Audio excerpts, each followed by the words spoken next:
All right, time to seduce Colonel Sanders.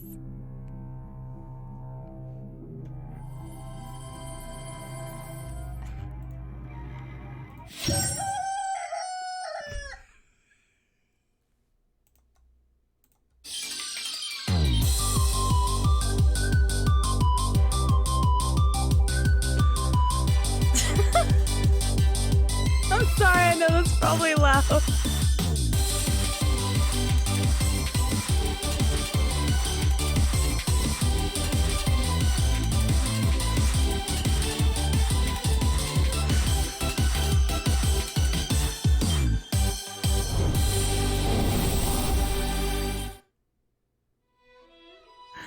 Oh my god, okay.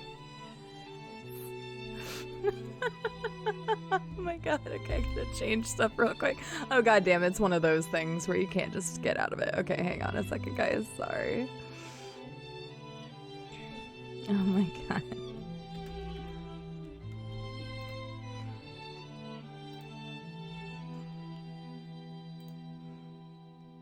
I don't even know what to say right now.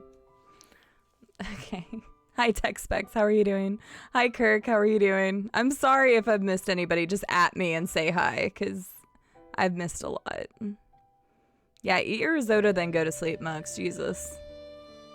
We're about to talk to the Colonel. Yes. Yes.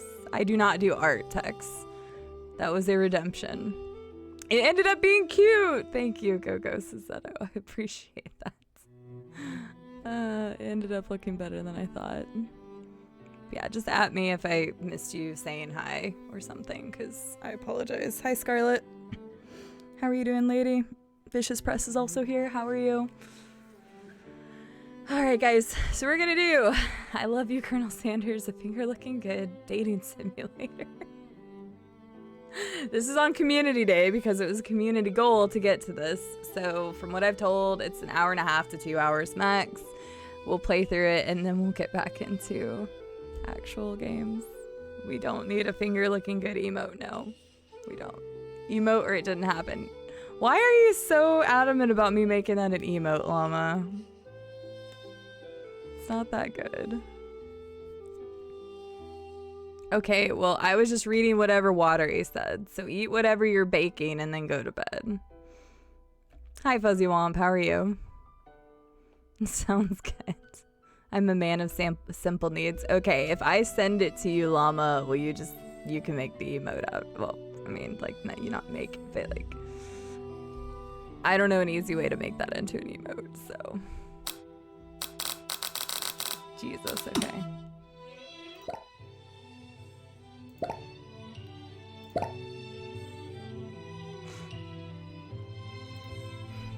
It's just, I don't even know, dude. I don't even know.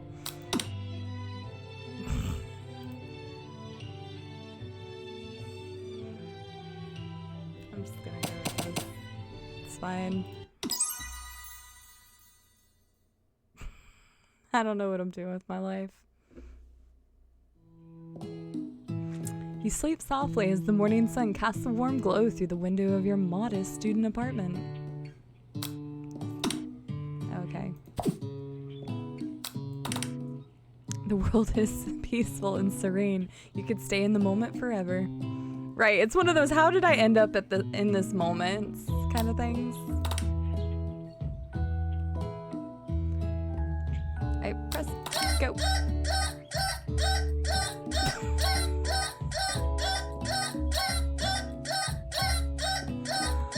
Or you can wake up now. Your first day of culinary school is no time to sleep in. Jesus Christ, please make it stop.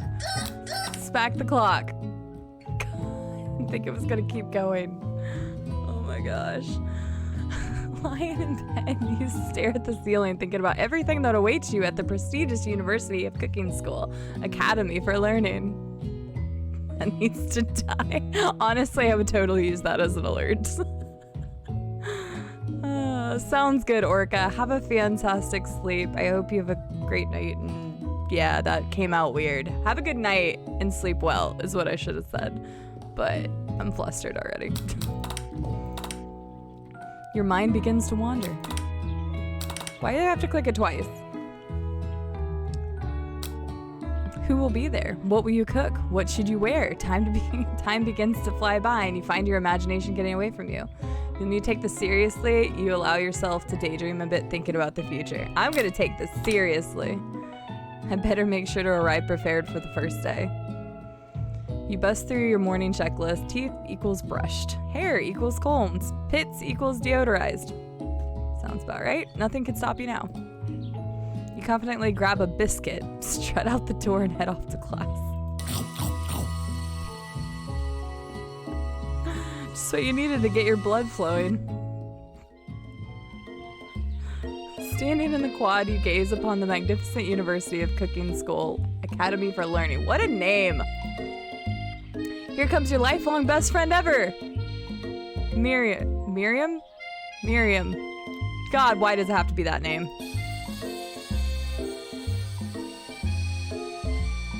She's the most adorably awkward person you've ever met, and you absolutely love her for it. Good morning, Sadie. Are you excited for the first day of the rest of our lives?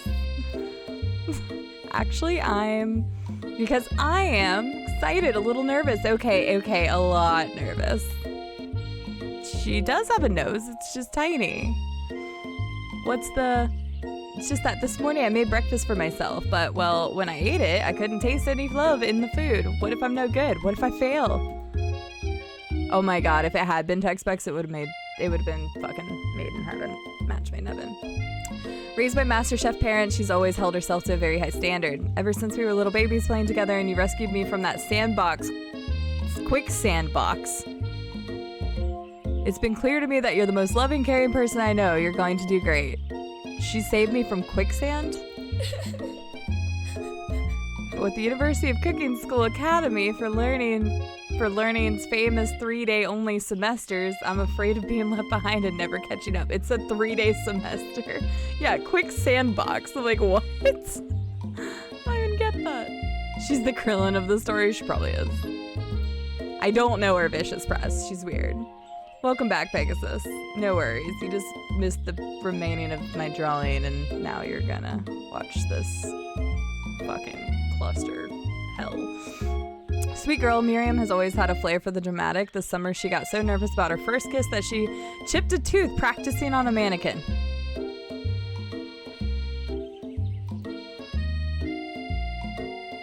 Feels bad. Hi, Twilight Hero. How are you doing? Yeah, I didn't get a quicksand box either. So lame. Should you pep talk her or change the subject to give her some relief? Change the subject to school gossip. It's hard to see Miriam like this and frankly quite exhausting. Rather than dwelling on her anxiety, you try to change the subject to something more interesting. All summer you've been hearing rumors about a dreamy, enigmatic, mysterious student who is enrolled at the school.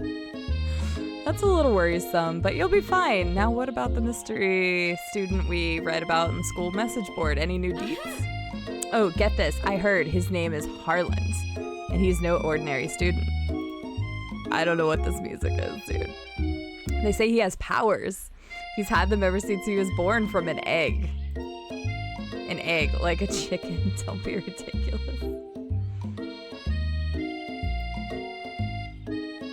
That's good, Pegasus. I'm glad to hear that.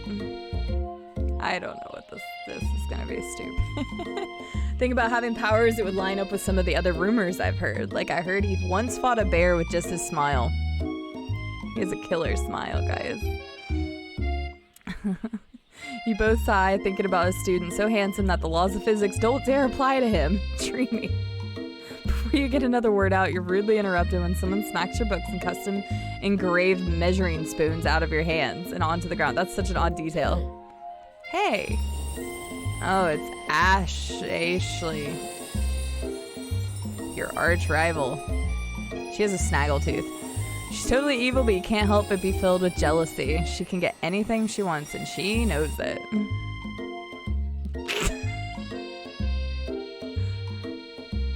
Right, Buck? Seriously. Ash ketchup. There you go. Oh my god, yes. I didn't see you there, chicken shins. Wow, okay, bitch. Pull that hair and drag you to the ground. You leave CD's shins alone. They are perfectly normal shins. You can't stand Ashley. Even her name is annoying. Yeah, I'm not gonna pronounce it any other way. I don't give a shit. You know for a fact that it's actually Ashley, but she had to add extra letters to make herself feel better than everyone. Oh my god. If anyone here knows what perfect shins look like, it's us. We're not gonna let you or your really weird insults get to us. Is she like slightly sticking her tongue out? What the fuck? Across the quad, you see Ashley's best friend, Van the Man, has stopped to look at his own reflection in the mirror. His pants are so tight, you can see him casually working out his glutes while he styles his hair. No lie, they're rocking glutes. Van. He looks like a JoJo character. You rang. Oh my god. Guys. He does look like a JoJo character. Oh my gosh. You've never been sure what their arrangement is, but as long as you've known them, they've been close, and you and Miriam, but substantially more devious. Can't believe that University of Cooking School Academy for Learning would ever allow people like you to attend as students. Damn! Get him, CD. I don't know, Robco. I want to play the JoJo mod for Sekiro. You'd never think they would hand us our diplomas now. Or maybe hire us as professionals. You amateurs could learn a lot from us. Oh, he does? I didn't even realize that. First day of school just about to start. There's just not time to properly tell these two off, so you resist the urge. Let's go, Miriam. See you later, losers. As you approach the door, you see a goofy-looking kid pushing hard against the window directly next to it. Oopsies. I think it's broken. Seriously, is this JoJo? You reach forward and easily pull the door open. That should do the trick. I love you, oh god. We already got a fan. I think you mean thank you. My name is Pop. I was named after Pop. He's old. Someone like this also be a student at the school? He must be one heck of a chef. Also, his name tag clearly says Bob, but I guess he's reading it upside down. Hi, Pop. I'm CD. So, are you gonna make me hold this door all day? Nope. Without the young man walks into the building ahead of you. Is it just me or is he? Oh my god. Yes, kill it with fire and throw Miriam in the fire too while we're at it. I think it's just you. You both shrug your shoulders before following him into the building. You stand at the edge of the room, unsure where to sit. Other students wander in and keep themselves busy chit-chatting. A scruffy-looking pooch takes his place at the podium at the front of the class. Adorable! Now, quiet down. Wait, my teacher is a dog.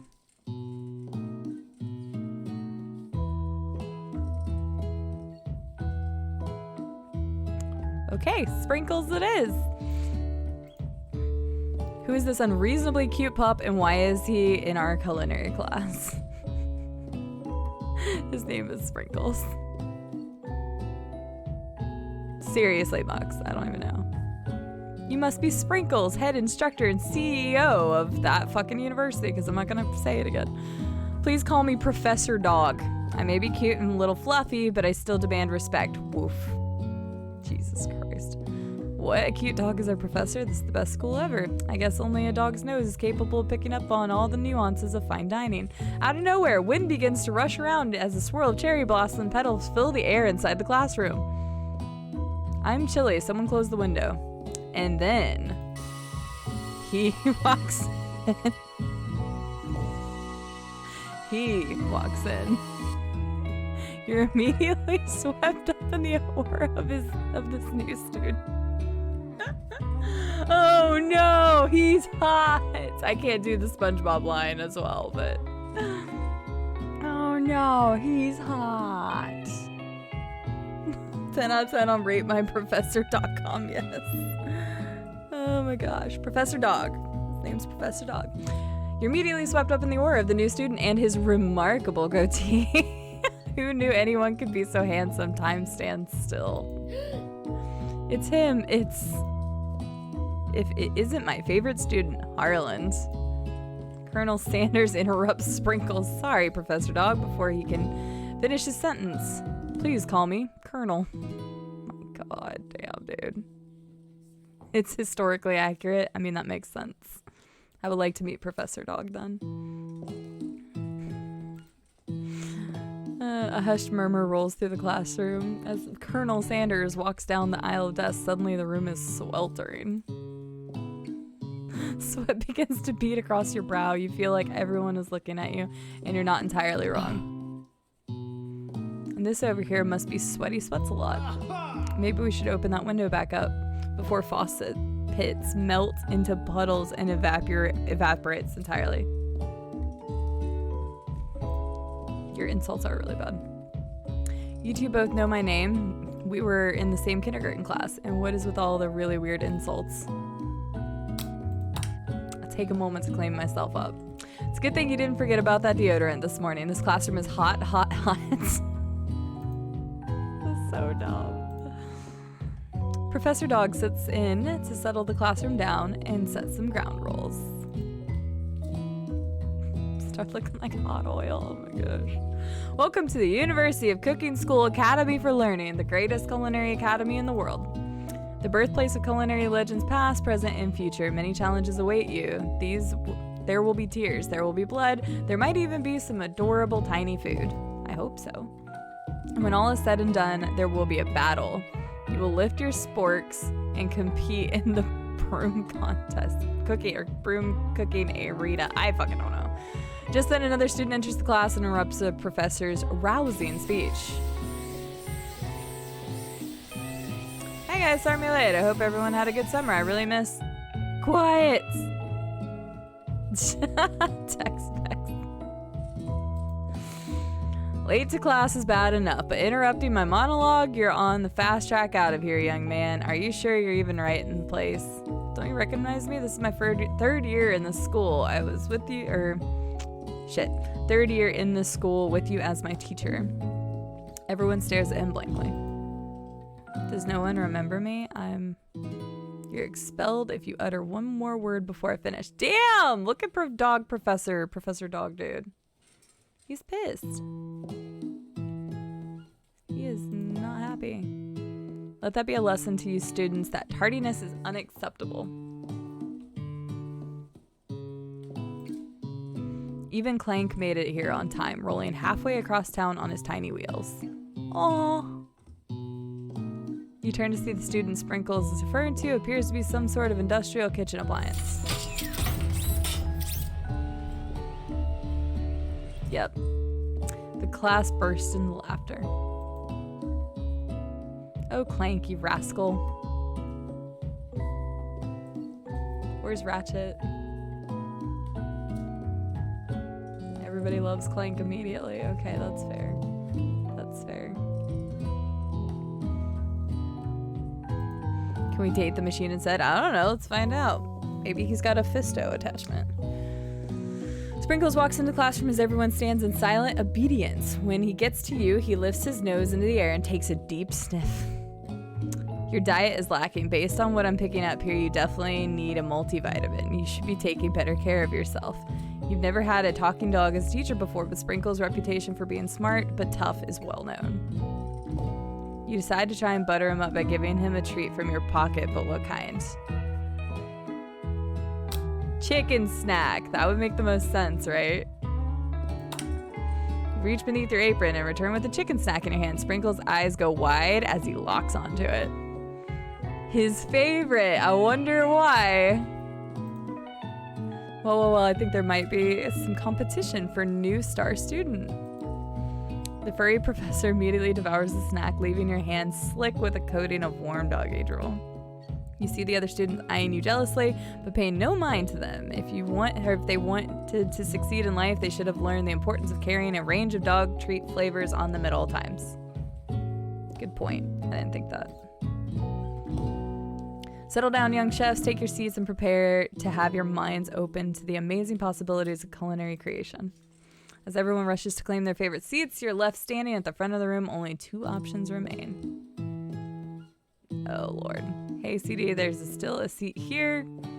It seems that no one has come to the seat next to me if you're interested.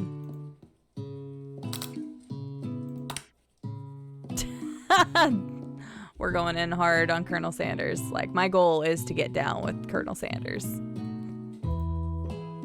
It appears he brought no books, pens, or pencils. However, his perfect upright posture shows off a seriousness that makes you confident in his desire to learn.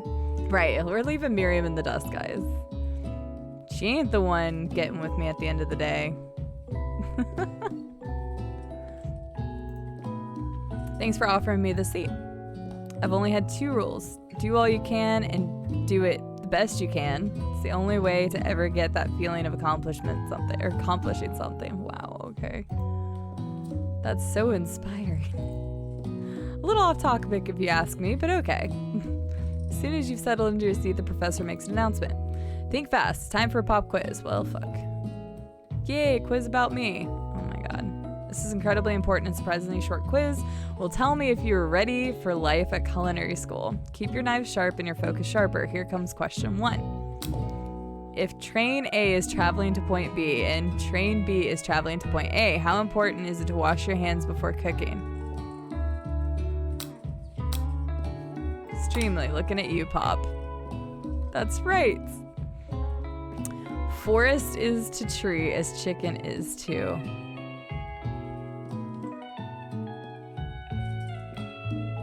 Slam dunk. Fuck.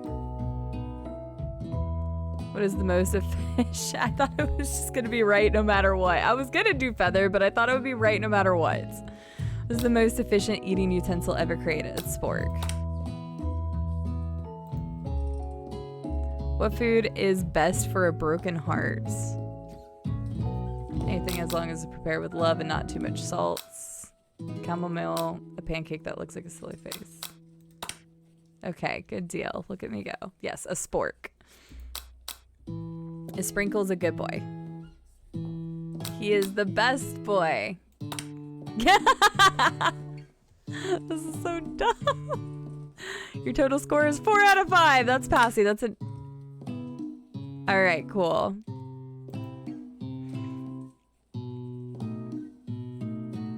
You look up to see Colonel Sanders has been watching you. Tally your score. He nods with approval. Oh, yes. May I have your attention, students? I have an important announcement to make. Time for lunch. Cafeteria is nice as any restaurant you've ever eaten at. It makes sense that a school dedicated to cooking would also be serious about eating. A delicious fragrance wafts through the room and tickles the end of your nose. Your mouth waters. Do you smell that? That must be our lunch. It smells crazy good. Everyone, can I have your attention? Is it about lunch?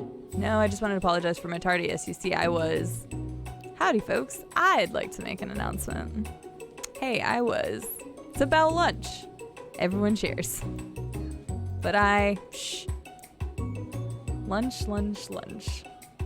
She said shush. I just got crazy deja vu. Why? Why did I just get deja vu from this shit? Honor of the new semester, I've prepared something special to share with everyone for lunch. That must be the smell I smelled. Indeed, that smell. It's a smelly smell. It's a good smelly smell. I wish I could quote the whole SpongeBob episode. You can hold your breath waiting to see what food this mysterious student has created. You've heard that he is very talented, but were the rumors true? I would like to find out. About all of the rumors. Is this... Colonel Sanders lifts a large bucket above his head. Contents glimmer in the lights. Yeah, because I never want to forget this moment, Kirk. Exactly. I'll have you know, you're all watching this, so. Piled high are huge pieces of chicken, breaded and fried to a crispy golden finish. The aroma envelops you and you begin to feel warm and safe. Colonel Sanders has filled a bucket with chicken? What a novel concept. I'm out. No, you're here, Silverleaf. You're here. I know, if only KFC's chicken looked like that. Seriously. I'm just hungry in general. This isn't gonna help. I didn't eat before getting on here, and I should have. I might just order another pizza, because I won't be able to go anywhere, so. I'll probably do that after this. Your stomach begins to grumble. as if to say, stop thinking and start eating. I've been developing a secret recipe for the perfect fried chicken. By my calculations, nothing less than 11 herbs and spices are required to achieve perfect balance of flavors. You look around and notice that every other student has a pen and paper and is scribbling notes as fast as they can. But that's all I'm about to say. Or, whoops, I said that wrong. What do you think you want your stupid secret recipe, dude? Pshaw, nah, my dude, nah.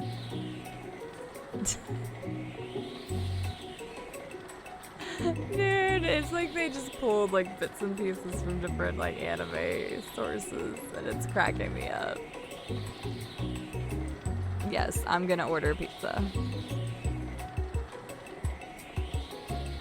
I want a hot dog. I don't like hot dogs actually. Just kidding. Persona chicken wings. Van is your middle name? Nice. I'm just drafting a last will and testament in case one of those ingredients is the poison. Got him. He looks around nervously to see if anyone else is laughing at his sick burn. You wait to see what zinger Ashley has prepared to follow up, but she suddenly takes a different approach. Yeah, and I was just like writing in my diary. Dear diary, today I smelled something beautiful.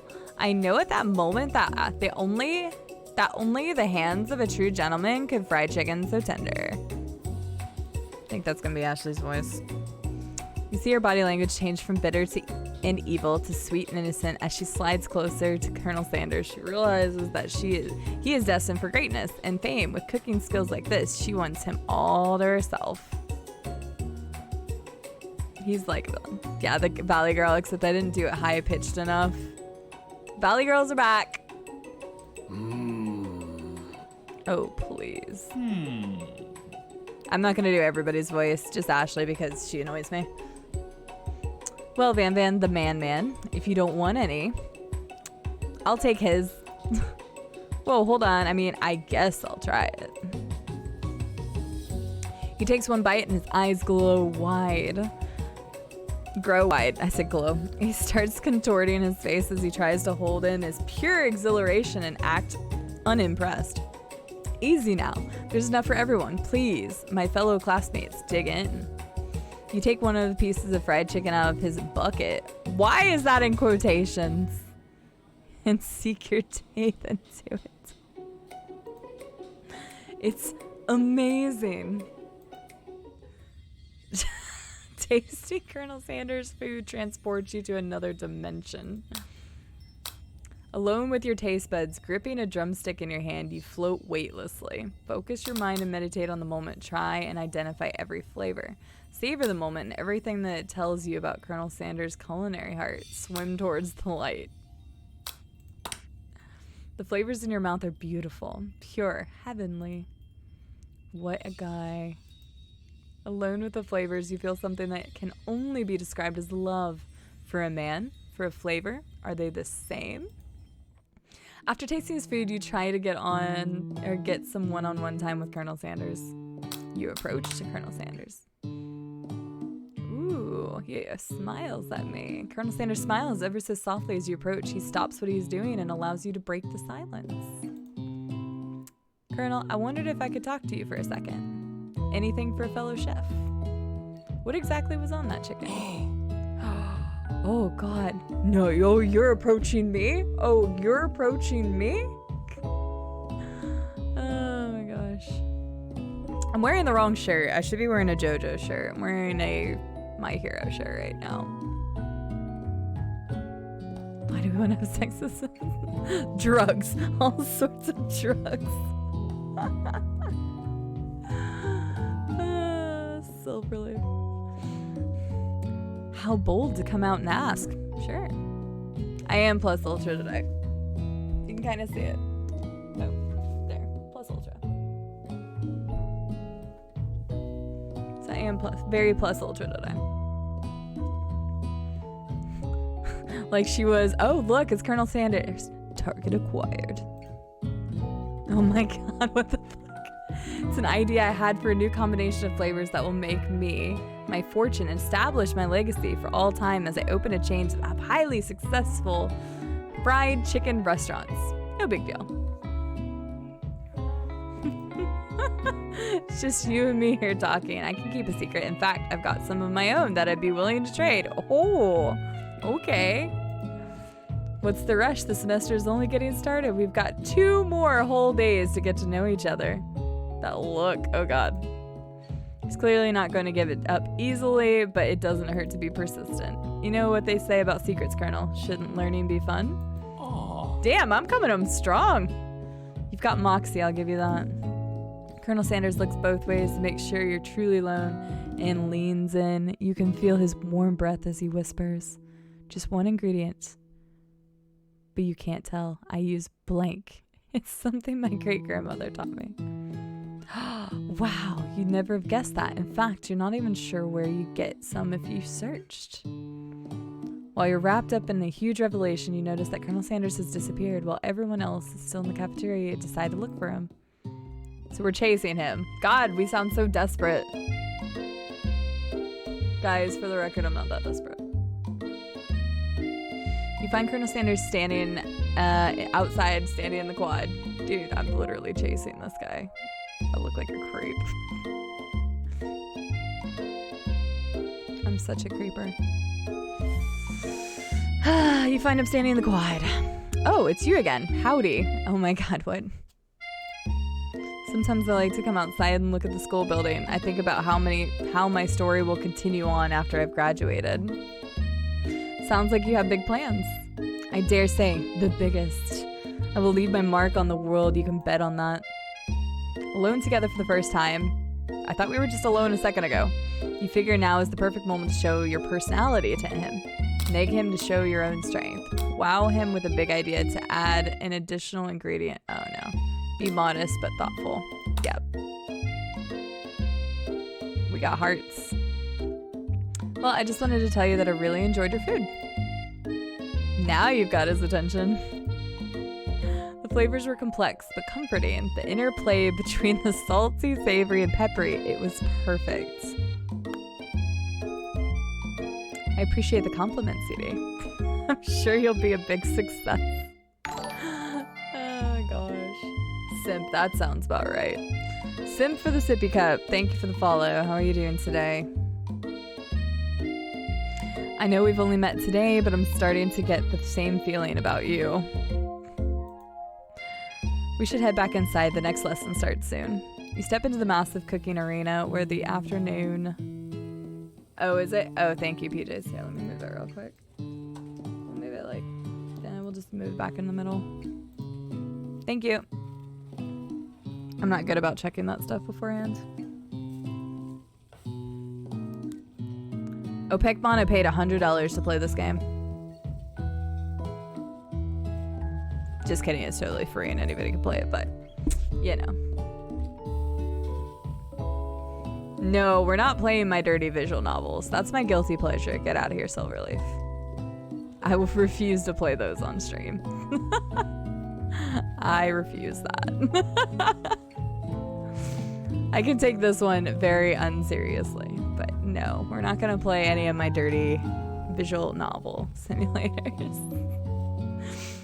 You step into a massive cooking arena where the afternoon lesson will take place.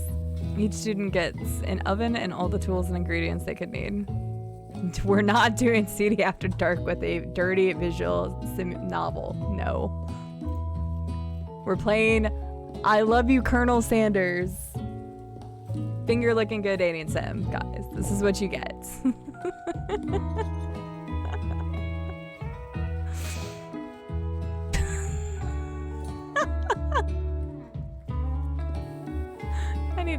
Okay, Silverleaf, you gotta quote that. How many points to play this? We're not doing that. Look at this place. It's magnificent. Finally, we get to show our stuff.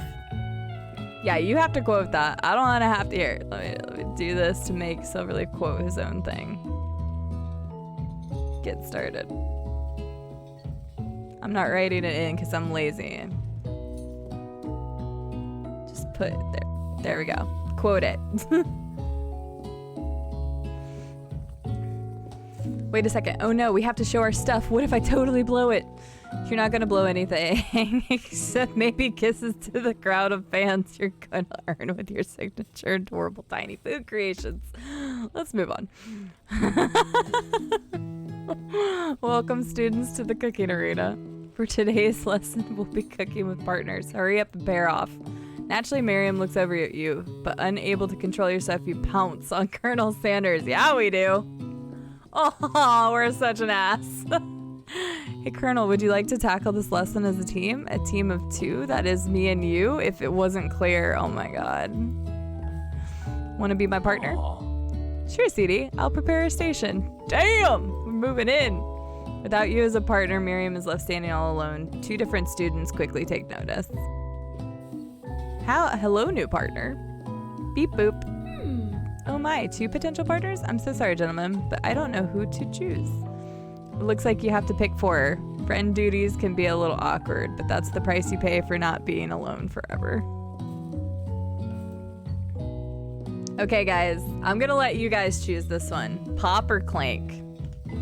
My first instinct was to go with Pop because she thought he was cute earlier, so. But you guys all love Clank, so. No, that is not the one I was. Well, I mean, you put like the whole thing there, but that works. I'd rather hump the stove than anyone in this game. All right, fair enough. Clank it is. Gonna bang Clank. Telling you, he probably has some kind of attachment. I mean, I'm trying to bang Colonel Sanders, guys. Like, come on.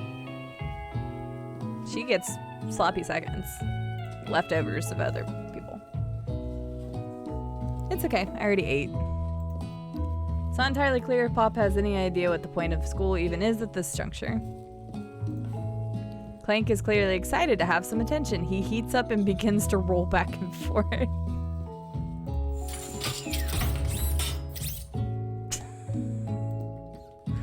Hold on there, fella. We don't even know the assignment yet. Technically, Clank might not have a face, but there's something charming and earnest about him.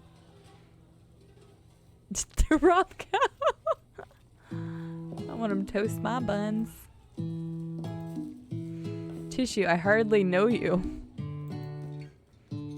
Clank judders and panels shake loose. You get the impression that this is a sign of affection. Looks like you two will be fine. Now it's time to focus on your own cooking classwork. Alright, you two, for today's lessons, we're going to keep it simple. Pick a basic dish and divide up the steps. No chef is an island. It takes 2 flints to make a fire. You get the idea. Yeah, it's just going to continue getting worse. It's fine. It'll get worse before it gets better. Which dish do you suggest to your partner, Colonel Sanders? Steak tartare seems easy enough. It's fancy and you don't even need to cook it. Oh, definitely. Your grandmother's mashed potatoes and gravy. Oh, look at him. He's liking that. I've always been something of a down-home chef. I was thinking we could make something warm, inviting, comforting. Maybe mashed potatoes. And gravy. I couldn't imagine one without the other. Colonel Sanders casts a coy look at you, causing your whole face to go beet red. Embarrassed, you quickly turn away. I'll go get the potatoes. I forgot Nightbot was on. Oh shit, hang on. Let me turn him off real quick. Sorry.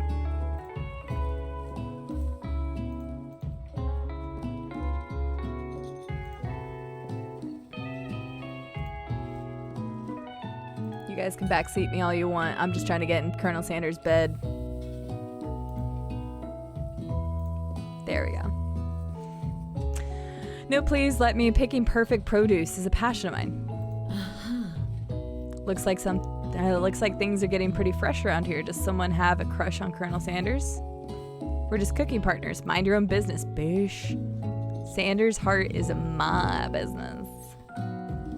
And you better keep your fingers off my man. Oh, fuck me.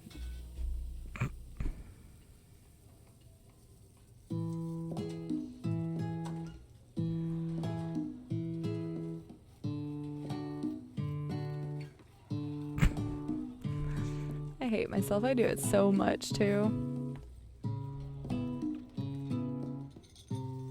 I do it so much. Did someone call for me?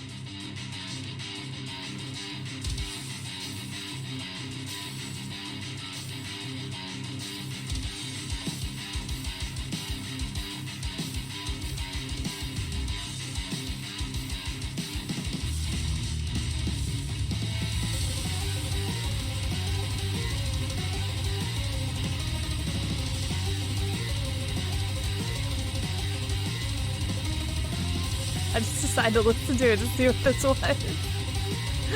Llama, I love it.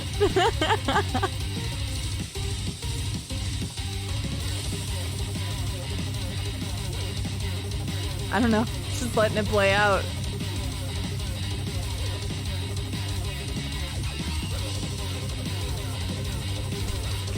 Did someone call for me?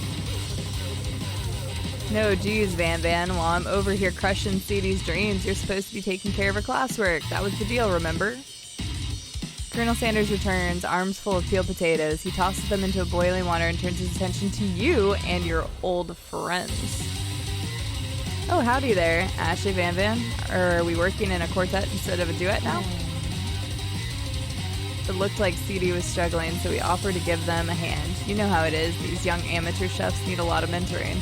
Jesus, what is this music? It's still going. I was going to say, Colonel Sanders, maybe I could also teach you a thing or two about fancy food. Maybe one day you might be able to get up to my level. Doubt it. Don't be rude, Van Van. Personally, I have no doubts whatsoever about Colonel Sanders' ability to concoct creations worthy of admiration. After all, your fried chicken was quite spectacular. But Colonel, if you ask me, I might make a better partner for you than this thing that has positioned itself at your station. Damn! Dude, concoct. I know, right? Don't you feel deep down that we cast complementary shadows? We fit together like a thigh and a drumstick? It just makes sense. Nothing about this makes any sense, but one thing is clear. She's coming for Colonel if you don't watch out. Ashley is truly going at you hard. You need to ask for some backup here before things get ugly. I'm here to learn to express myself via my cuisine, not bicker with prima donnas. Damn! Partners were chosen at the beginning of class, so let's all respect the format, okay?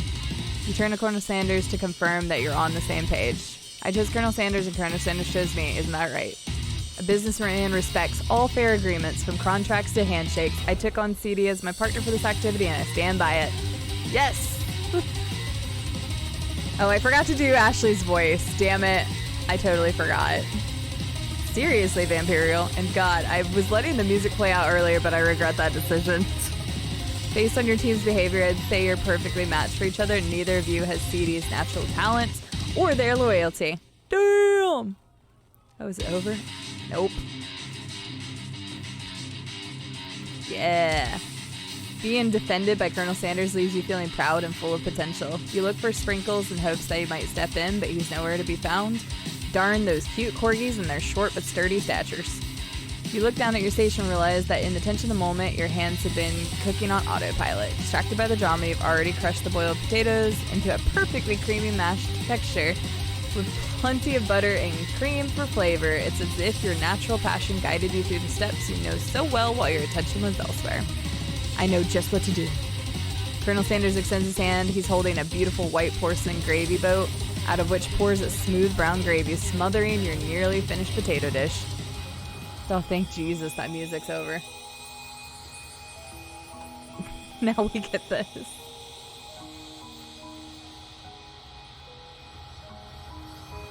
I thought it was going to be white gravy. I was like, wait, no?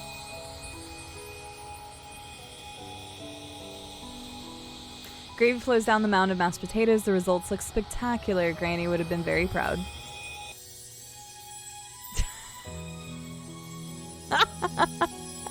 Colonel Sanders holds the spork out to you. You reach out and grab hold of it, but he doesn't immediately let go. The two of you stand holding the same spork, and for that small moment, all of the madness and pressure in this crazy world stops.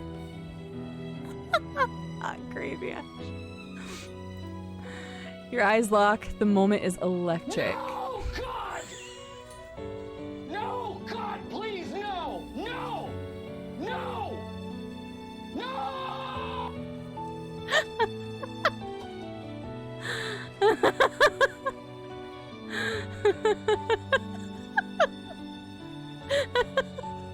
Thank you for the bit, Silverleaf. Oh, that's fantastic. Time stands still, Silverleaf. If you love something, set it free. Together you dig the utensil into the mashed potatoes and lift a heaping sporkful up. When you see Ashley with a sinister look, you know she's plotting against you to be with Colonel Sanders. And then, filled with rage and without thinking, you fling the... Wait, what? Wait, what? And then, filled with rage and without thinking, you fling the sporkful of mashed potatoes right into Ashley's stupid, beautiful face. Van Van, do something, do something. Scooping up a fingerful, Van Van tastes the dripping mashed potatoes and gravy and realizes that it's delicious. Horrified by the revelation, he slinks away. Will he ever be able to cook something with so much love and integrity? Hold on right there, CD. We do not waste food in the arena. Colonel Sanders, I expect better from you. If you throw one more spoonful, you both better be prepared to eat it from wherever it lands. Can I has potatoes face? Bam Bam rushes back over, a covered dish in his hands. Mashed potatoes. What the hell? Oh my gosh. Oh my god. It even has the star. Dude, come on. Mashed potatoes with gravy, pathetic. In just a few minutes, I prepared a full meal. Gaze upon my specialty, braised tentacle of octopus in my silky saltwater sauce. Plated with a battle axe, forged by my supreme chef ancestors. You've ignored me for too long. That ends now. It is I who will have the first bite, and you all look on me with envy. The interrupting student rushes at Van Van and swipes a bite of his signature dish right off the plate. No, don't! Something about this dish doesn't strike my nose quite right. I think the octopus was rushed and may have turned in the process. The results could be toxic. Too late. It's been eaten. I think I left something in the oven. I don't feel so good. It killed him. What? Everyone step back, don't take another bite. When you look back at the plate, the rest of it's gone. You notice the tip of the tentacle being slurped into Pop's mouth. Pop winces in pain for a moment, but it almost immediately back to his obvious self. So the student died. Pop didn't die. Tastes like poison. The entire class is gathered to watch Pop's final moments. Shock has frozen the whole crowd. They are motionless as statues. The class bell rings, disrupting the moment and snapping everyone back to reality. It would appear that Pop's enthusiasm for trying new things, despite obvious danger, has inoculated him against poisons of all kinds. I guess Pop isn't dead. Thank God the music's over. Jesus. I'm not sure the professor's gonna make enough money. Ghost of student. Hello? I just turned into a ghost over here. Seeing that you're shaken up a bit by the really annoying student and all his nonsense, Colonel Sanders approaches you. Are you approaching me? Are you approaching me? I'm sorry you had to go through that. Please, let me walk you home. Hell yeah! Take me in your hands, your arms, Colonel Sanders. Whisk me away into the night. Like, for real? Oh, come on. Nobody gives a shit about you, student. You follow Colonel Sanders out of the room. At night, the school building has taken on another vibe entirely. It's dark and more than a little spooky. Silverleaf, don't be jealous. Dead and awkward right now, right? Colonel Sanders stands in the quad neon glow and speaks softly. Those mashed potatoes you made in class today. Before you go on, I want you to know they're not as great representation of my skills. I didn't even realize I was making them. They were amazing. Tasting them, it reminded me why I became so passionate about food to begin with. Colonel Sanders is getting choked up. Cooking is obviously important to him in a way that you find inspiring. Now might be the perfect time to tell him you're developing feelings for him. Oh, God. Silverleaf. Colonel Sanders? Yes, CD? There's something I need to tell you. Well, the guy that murdered somebody's here. I mean, he liked my mashed potatoes tech specs. He's gonna like a lot more of what I have to offer. Hold it right there. There's something I need to tell you first. Oh, geez. You see, when I was a boy, I had a dream that one day I would be the greatest chef in the world has ever seen.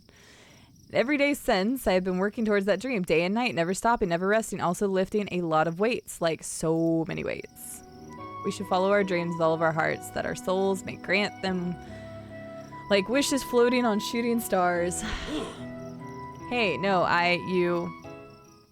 Shut up, I'm the one here to say inspirational stuff and be the star of the story. Are we forgetting that your cooking literally killed a guy? You can't prove that. I also saw you kill that guy. What was his name? Somewhere in the distance you hear a long, sad sigh. Forget him, we're talking about me. Me. I'm the hero.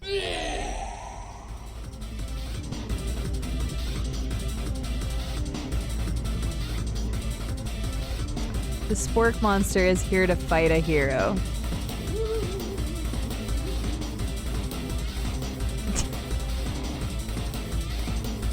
I think I left the fridge door open.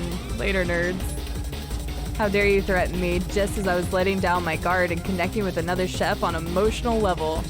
Be afraid, be very afraid of me because I'm a monster, see?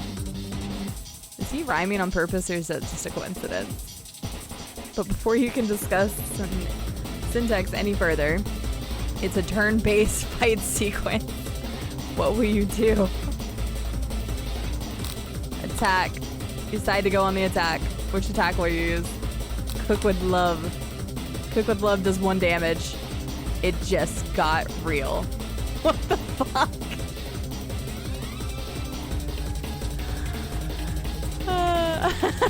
Kirk.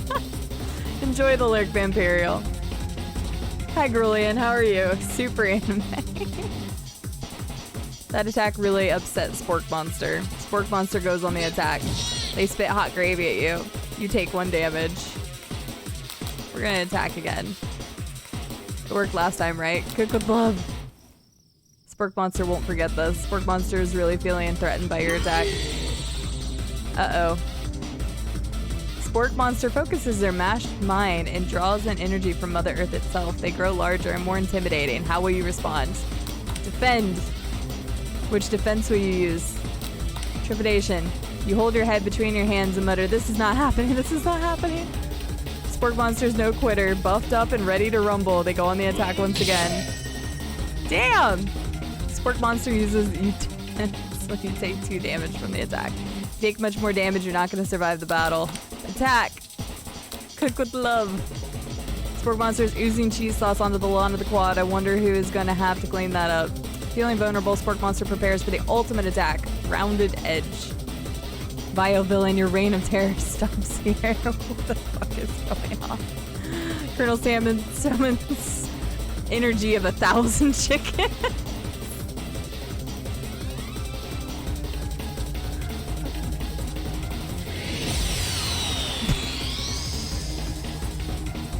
Pot pie power pinch. I thought I was gonna say punch. Pot pie power pinch does 10 damage. Spork Monster is defeated.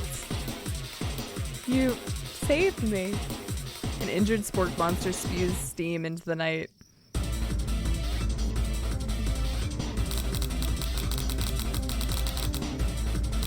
Spare this wretched beast. You manage to tamp down your disgust at the sight of this gnarly beast long enough to realize that it's still a living creature with a pure soul who deserves your pity, not your wrath. Begone, beast, and don't you dare come back for a follow-up encounter tomorrow. I won't forget this, and I certainly won't be back like you said. The Spork Monster scuttles off into the night. The defeated monster left behind a special item. What is this game, dude?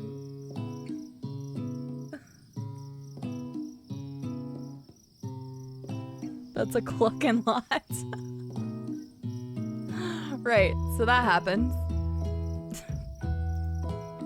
It appears at first to be a cookbook, but upon closer inspection, it's so much more. It's a book of magic spells with a golden chicken on the cover. You open the cover and find a library card tucked inside. The last name it had signed it out is Porco. Borka, that name sounds strangely familiar. Your blood is pumping as you stand in the quiet of the night holding the mysterious book in your hands. As you come down from your battle buzz, you realize that your final attack has left you completely depleted. The world around you begins to fade away. Without any energy to keep your eyes open, darkness overtakes you. The image of Colonel Sanders flashes before your eyes as you fall asleep. He must have helped you get home in your tired state. You don't know if you could have made it without him. What a guy. You want to thank him, but you don't have the strength to utter a single word. You feel your covers being pulled over you as you're tucked in tightly. Good night, my Colonel. Ooh. In your dreams, you're together with Colonel Sanders. For some reason, Sprinkles is also there, instructing your love. Dreams are weird.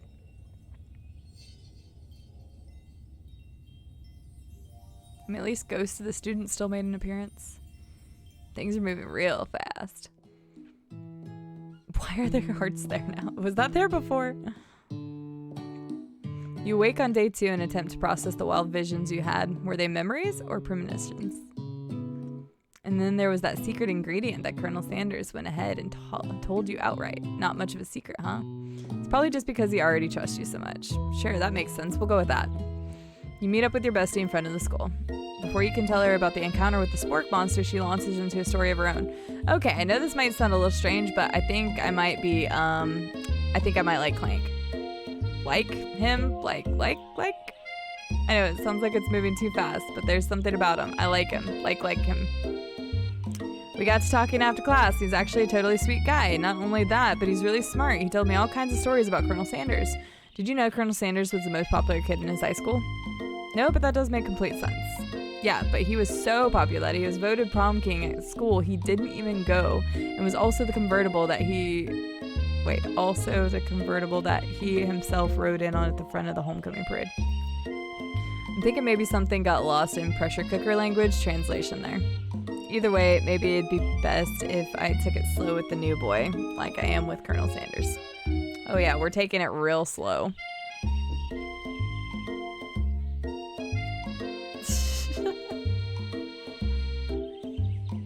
Kirk.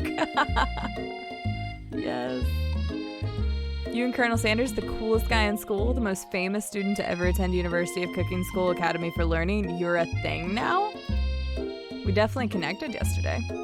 Sure you did. You're great. Why wouldn't he be into you, I guess? Laughing at the implication that you...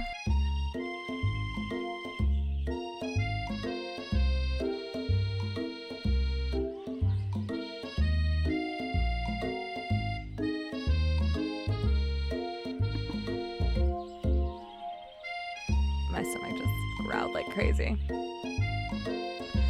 Laughing at the implication that you and Colonel Sanders might be a thing is definitely not cool. You are great. Took like one look at the screen. He was like, I'm out. You have an idea about how to prove that your love is real. Well, if he's not into me, why did he tell me one of the secret ingredients? Your bestie's eyes light up. A secret ingredient? Yeah, I just said that. A secret ingredient. Is there a dramatic echo in here? Damn, I'm being a little snotty. Miriam checks to make sure you're alone before continuing. So this summer, while I was on vacation with my family, a lovely man approached me in a botanical garden where I was wandering. This can't be good. He told me about his passion for spices, secret spices. The man even gave me some to show me what he meant. He said it was a powder created from super duper rare dried flower petals. And if I did him a favor, I could have some of my own. Don't tell me. So I filled my suitcase with them and brought them home. He was so nice. He even met me at the gate when I arrived. Later, when I cooked with them, a very strange feeling overcame me, and the flavor was unlike anything I'd ever tasted. I think you're being very liberal with the meaning of spices here. Whatever. Anyhow, we both share an interest in cooking, so we've stayed in touch, like pen pals. I bet he would love to know more about new spices. I'm definitely not supposed to share the Colonel's secret recipe, and besides, I only know one ingredient, so I doubt it'd be much use to anyone. Cough, Fogger, cough. Please, please, please. I mean, a world to be. No one has known I came from you. Oh, wait, no. I'm blind to her. It probably was heroin.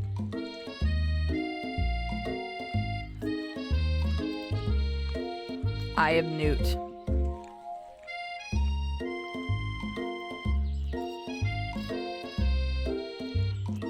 Hey, she doesn't know. She doesn't need to know. She's being snoopy. I just wanted to tell her I wouldn't tell her, but it didn't give me that option.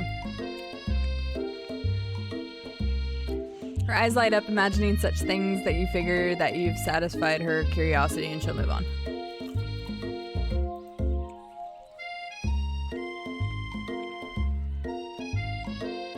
However, she immediately turns around and does some thumb typing on her phone that you can't quite see. That's probably not good.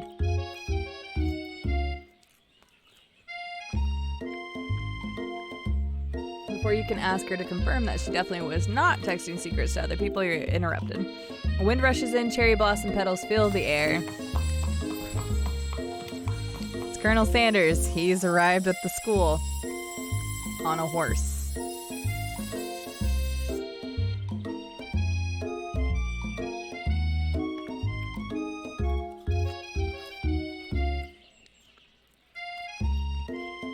I guess people riding in on a horse is dreamy.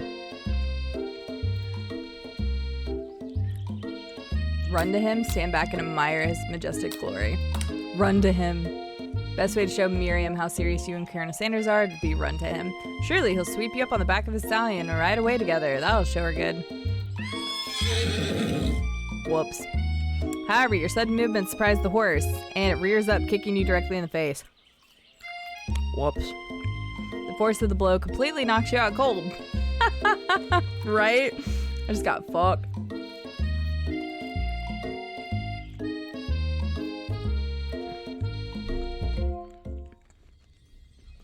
In the darkness, you see a vision.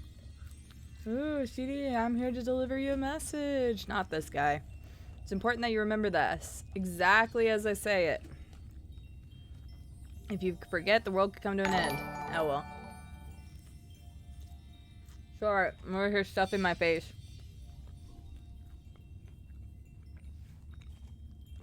Thank you, SX. How are you doing today?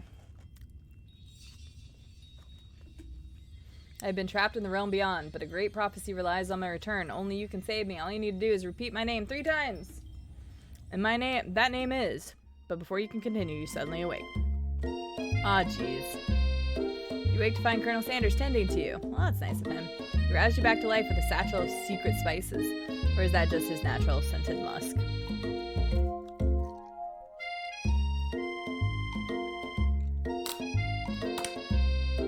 Complimenting his horse's shoes.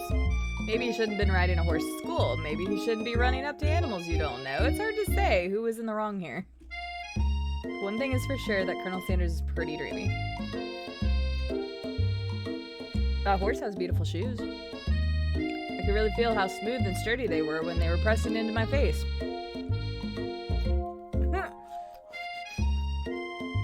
Apparently that was a good thing. That's nice to hear. No one truly appreciates good craftsmanship anymore.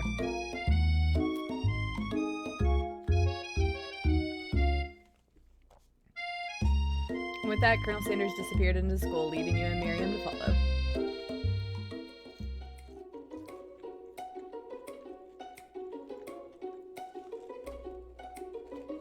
Horsing around. Oh my gosh, vicious. Yes. Sorry. I'm just trying to eat my fries. I don't know if Copy's here, but he would be yelling at me to eat my fries, so I'm eating my fries.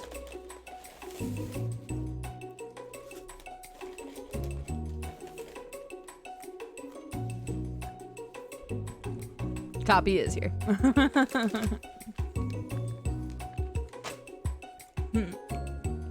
Hi, Copy.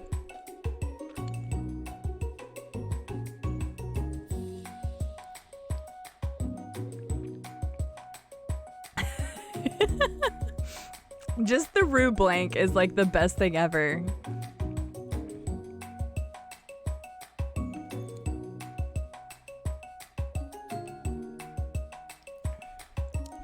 When you enter the classroom, you can see your 2 rivals, Ashley and Van Van, are doing something bad. By the way they're hiding, you know it's really bad.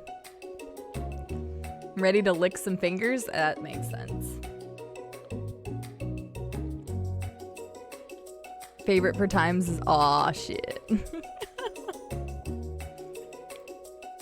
Like counterfeiting recipes, bad. Experimenting with restricted ingredients, bad. Summoning a demon, bad.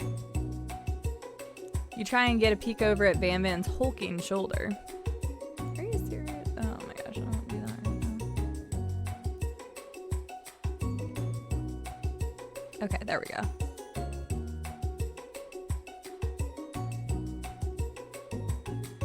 Sorry, I had to open a different tab on my laptop. There we go.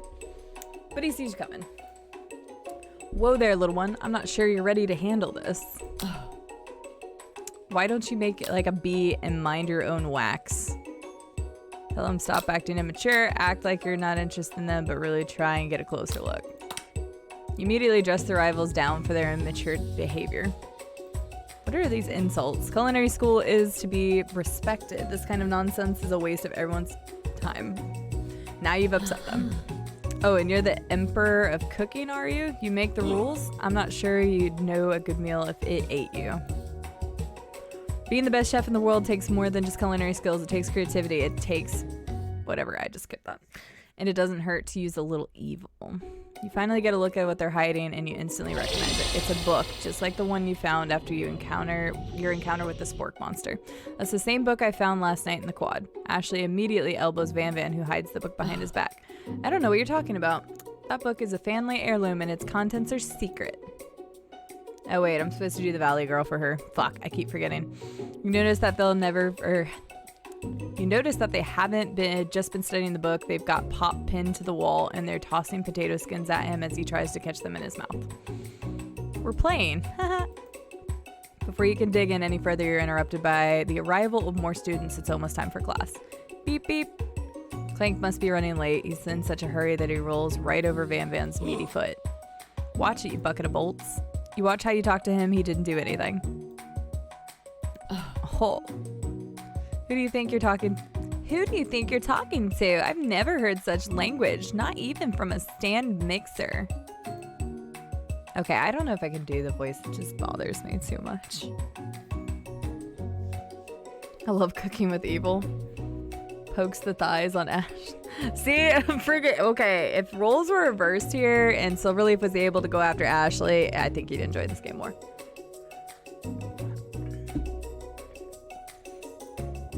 No, your mother was a stand mixer. Oh, he's getting pissed. Take him down, Clank. Take him down. Van Van jumps to attack Clank, but Clank shocks Van Van, sending him flying across the room. Hell yeah. Protect me, Colonel Sanders. These crazed men are about to come to blows. I think it must be over me, but I'm not interested in either of them. Ashley's tone has completely changed in an instant. She bats her eyelashes at Colonel Sanders. Surely he must know that this is a ruse, right? Gentlemen, get a hold of yourselves. Save it for the arena at least, or don't. Honestly, what do I care? I've got lofty career aspirations to focus on. Maybe it can help you with your business plan. Just then, Sprinkles arrives to signal the true start of class day. He's panting, which doesn't seem that abnormal. He's a professor, but he's also a dog. Students, take your seats. I apologize for my late arrival. I spent the morning chasing a car all around town, and my tiny legs are very, very tired. Aw. I'm here now, and I hope you're ready to learn.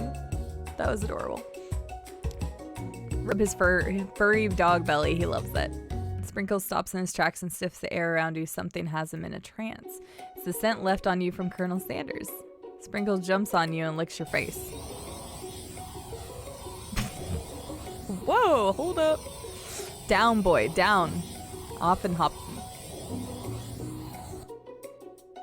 That command shouted by Colonel Sanders snapped Sprinkles out of his trance. I wonder what's up with that. Sorry, I got a little carried away. Yeah, now the teacher's licking my face. This is, very interesting. After he catches his breath, Sprinkles regains control of the classroom. Without further ado, we'll review the global history of my favorite fowl, the chicken. You want to pay attention to the lesson. Truly, you do. Which is why in 1776, at the signing of the Declaration of Independence, it was a chicken who first signed their name. But you can't help but daydream about Colonel Sanders, and you miss most of the important parts. When you come to, Sprinkles is holding a tray of food in front of you. Well, Sadie? Naturally, this appears to be a sample platter. Which item do you want to sample? Shimmering pepper. Brightly colored pepper stands out as the other items. It sparkles in most eye-catching ways, so naturally you reach out, grab it, and eat it right away. However, your body is not prepared for the heat. The pepper has triggered an intense spice hallucination. It feels like forever as your trip through the universe. Oh my god. Hi, Slart! Ooh, just has bacon on it. Yay. How are you doing, Slart?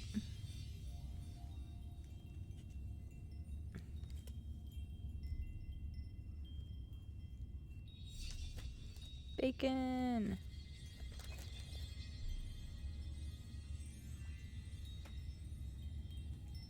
I really should be eating like KFC right now, but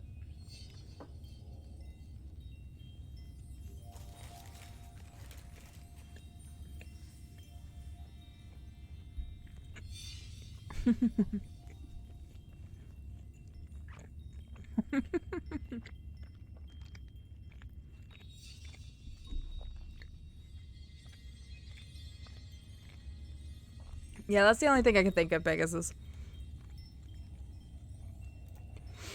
My friend. Oh. Yeah, how are you doing today, Slart? It's good to see you. We're playing Colonel Sanders Dating Simulator because that was a community goal with points because I'm an idiot. And once we get done with this, we'll hop into Jackbox. All the head trauma we're suffering just to get into Colonel's bucket. Oh, I would suffer much more than that. This guy again. I'm here to give you an important message. Ooh, you must avenge my death and fulfill your destiny. All you must do is... cough, cough. I was saying to fulfill your destiny, all you need to do is... cough, cough. Sorry, I think I've got still some spice stuck in my throat. It's fine. I'll walk through. Cough. To fulfill. Cough. The prophecy. Cough, cough. You must. You feel yourself begin to regain consciousness. Aw, man. Hi, Estelle. How are you doing? Estelle's played this. I'll call your ass out on it. You come to and find everyone is staring at you. That pepper was the last of its kind on Earth, and now it's gone forever. You think to yourself, geez, I should pay better attention. Whoops. We all make mistakes. I'm sure he'll forgive you someday. Come on, it's time for lunch. Well, shit, I guess I wasn't supposed to take the pepper. Why would you give somebody an option of a pepper being the last one on Earth? Before anyone can relax, the cafeteria lights dim, and arrivals enter to make a dramatic announcement. Today's lunch will be prepared via timed competition cook-off. The levels of theatrics with these two is off the charts. Step up and tell them you're on. A bit of lunchtime competition, eh? Count me in. If I have to wipe the table with you fools before I set my lunch down on it, then so be it. Damn, my girl is hopping. Also, does anybody notice that she's like flinging a knife down here by his crotch? I refused to get out of bed and got kicked out of school. Wait, are you serious? Oh my god, so if I'd have chose the other option, that's what would have happened? That's awesome, Estelle. You can do that. I can turn my arm most of the way around. I don't know why you would want to. It's kind of awkward.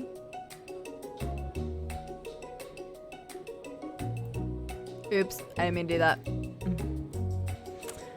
Good one, Van Van. I like your gumption, CD. Ha! He liked that too. We're just making all the right impressions. I'll be watching your performance. Aw. Just things reach a boiling point. Sprinkle steps in. Surely he'll put a stop to this madness. Now, students, please settle down. This is a lunchroom, not a sports scene court. Finally, a little sense. You breathe a sigh of relief. At least not until we turn on the timer. Timer ready. Just then a huge light blasts you in the face, flashing the words timer ready. That's what I'm talking about. It's the visual novel experience. I'm not even gonna do that. I stand corrected. The hard way builds solidity. Wow, I can't words. The hard way builds solidly a foundation of confidence that cannot be swept away. And that's an original quote by me. In case anyone was wondering, I hope its message lifts you to victory. Like a diamond, I was formed under pressure, and now is my chance to shine. I will defeat you myself.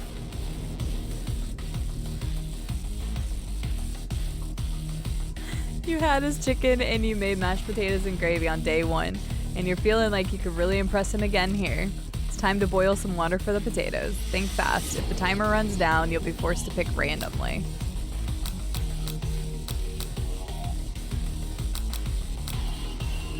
I have no idea. Oh, I was wrong.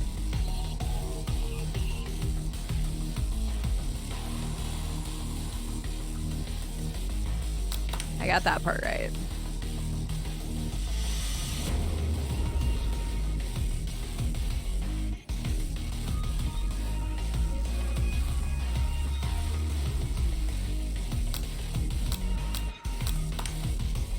I have no idea.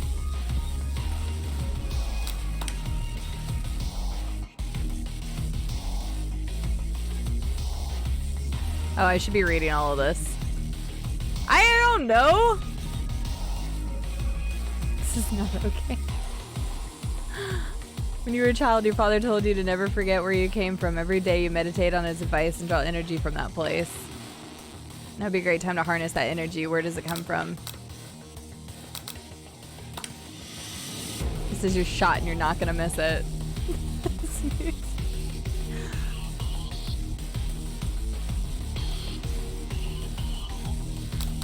Sizzling. What? I don't fucking have a clue, dude. Oh, I guess I could just try again. Whoops. Well, I failed. Alright, click through all this shit.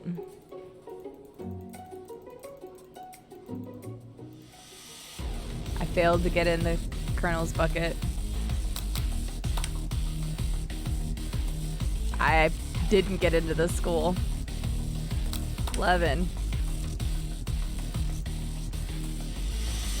Trust wasn't it. Okay, gratitude. Okay, cool. Small town.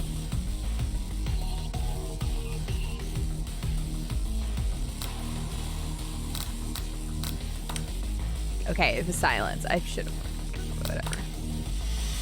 You notice the Colonel Sanders out of the corner of your eye. I believe in you, CD. There we go. Silverleaf. No up fuckery allowed. Yes, the Colonel's belly. I want to put my hands on his washboard abs. He's actually cheering you on, which would be awesome, except knowing he's watching you makes you totally forget what you were doing. Now I can think about his Colonel Sanders.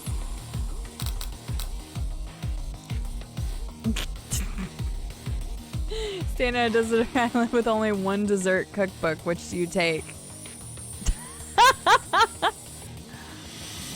I know, right? You know what? Shouldn't you be focused on the challenge? You're falling behind. Sure. I don't know. You're really struggling to keep up. At the next station over, Ashley has begun plating elements of her dish. It's colorful and complex. To make up time, you toss your biscuit dough into a standard mixture. As you do, the crowd gasps. Yikes. I know you love nothing more than seeing a fellow appliance utilized in a kitchen battle, but sometimes that means sacrificing the personal touch. You might not have any hands, but CD does, and a good chef needs to be touching the dough to know when it's properly mixed. There's an easy way and a hard way. You don't get far by going the easy way. When you hear everyone talking, you realize how serious your error was. You immediately shove your hands in the mixer to rescue the dough before it's overmixed. CD, no, but you're not fast enough and your hands get stuck. It's immediately crushed by the quick spinning beaters. There's no way you'll be able to use that hand for the rest of the match. Colonel Sanders shakes his head in shame. What you often find is that the easy way can turn out much, much more difficult. Everyone stop what you're doing. This battle is over. It can't be. I was so close to finishing my dish. Sweetheart, look at your hand. You simply cannot go on. Aw, it's too bad. And here I was with a completed dish ready to serve. Surely that makes me a winner by default. No, it wouldn't be fair to compare the two on account of CD's injuries. I don't know. Apparently I was supposed to lose that. That would be very interesting, Kirk. But we're not down there. We haven't found out yet. I think I want to know. Chickens come from eggs, Robco. You know that.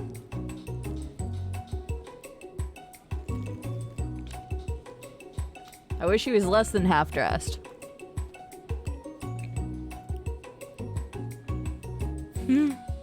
Awesome as hell.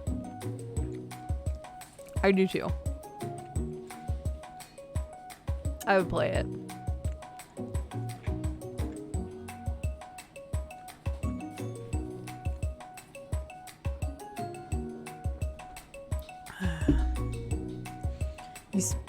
Sea Sprinkles began to lick his doggy chops as he locks onto the dish. But I suppose you should at least tell us what you prepared. Because I'm the sweetest, I skip straight to dessert. Under this white chocolate dome, you'll find a wide array of delights, taking you on a journey of flavor that tastes good and tells a story of excellence. I was going to ask CD to do the honor, but since you're injured, I'm afraid that pouring this creamer of delicate hot chocolate sauce might be too difficult. Colonel Sanders, if you wouldn't mind lending me your strong, steady hands. Colonel Sanders pours the hot chocolate sauce on top of the dome, causing it to melt away, revealing the ingredients hidden within. Inside, you'll find a delicate fried cheese croquettes atop a slice of honeycomb, ice cream two ways, tender nougat, and pearls of blueberry gelée. I don't know if that's the right word or not. I mean, I'd eat it. Sounds good, llama. Take care. We'll see you later. Bullshit, that's poison. Probably it. Colonel Sanders seems intrigued, but perhaps not impressed as he dips his fingers in the chocolate sauce. Simplicity isn't your strong suit, is it, Ashley? Oh, you. As he places a sauce-covered finger into his lips, Ashley leans over and whispers something in his ear. A dab of sauce sticks to his mustache. You can internalize the rage. Your rage burns so intensely within your eyes that they burst into flames. The flames cause your eyebrows to catch fire and turn to ash, and they fall off your face, which means people will have a hard time understanding your emotions for the rest of the semester, perhaps forever. Embarrassed and ashamed by your poor performance, not to mention your crispy fried brows, you run for the quad alone. Whoops. We internalized our rage. Damn it, I just dropped a piece of bacon.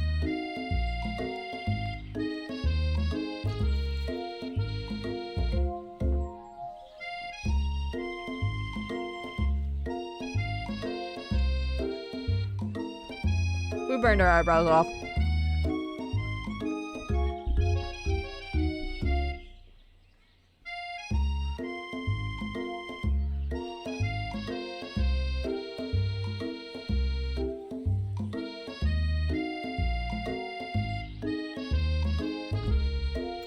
The beautiful weather feels like an insult. Inside of you, a storm rages.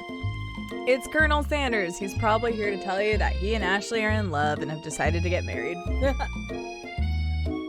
And he won't even ask you to cater his wedding because you're a terrible chef and an awful person. Holy shit. You try to hide from him, but he approaches you directly. I know you're hurting right now. Not just from the devastating loss, but from that run-in with the mixer and that small fire. Nature Rosa, thank you so much for the follow. How are you doing today? He did love our mashed potatoes. He did. I got fucked up, man. We should get that checked out. Aw, he cares about me. Finally. How are you doing? I'm fine. Can't you just leave me alone? I'm a loser and I'm not fit to fill your fryer. I'll never be a master chef. Aw, you have a kitty cat? I'm jealous. We'll give the kitty lots of scratches from me, please. I would appreciate it. Failure is a part of life, not just for you, but for all of us. Do you think I've never failed at anything before? Oh my god, listen. That is like stereotypical visual novel music. Or he's getting all the loves. I love it then. That's awesome. That's exactly what I think. Well then, think again. I wasn't always the man you see before you, enrolled in culinary school, incredibly handsome, successful, and motivated. Well, handsome, sure. I was born that way. You're welcome. Do you like it? Because I like it. Hi, Sloth. Just say you love us, Sanders. I know. Fucking come on. Let me feel your basket or your bucket. I don't care. Doing well, Sloth. Doing well. You're welcome. Sorry it took so long. But I'm actually really happy with it. Like, in the end, I'm really happy with it. Incredibly handsome and amazing in bed. Did he say that? Because I want to find out. No, he took my footrest. Well, have fun lurking, Sloth, and I'm glad you enjoyed the little picture. I was pretty happy with it. So humble. Well, handsome, sure. I was born that way. That's okay, I'll let it slide. But I've walked other paths and arrived at dead ends. I was passionate about life, but I failed as an I don't actually know that word. Obstetrician. I'm dumb. Eye doctor. Thank you. That's what I would say. I was passionate about justice, but I failed as a lawyer. I was passionate about livestock, but I even failed as a mule hauler. That one was especially humiliating. Mules could be so cruel. Okay. Obstetrician? Fucking that's not helping me. I'm glad you love it, Sloth. Thank you for the lurk. Have a great rest of your work and day. He must be very good with his hands. I think he is. Dude, English is hard. I don't blame you. I failed in an OBGYN, but never mind. I'm not gonna go that far. The joys of bird watching. Oh my gosh, really, nature? That's awesome.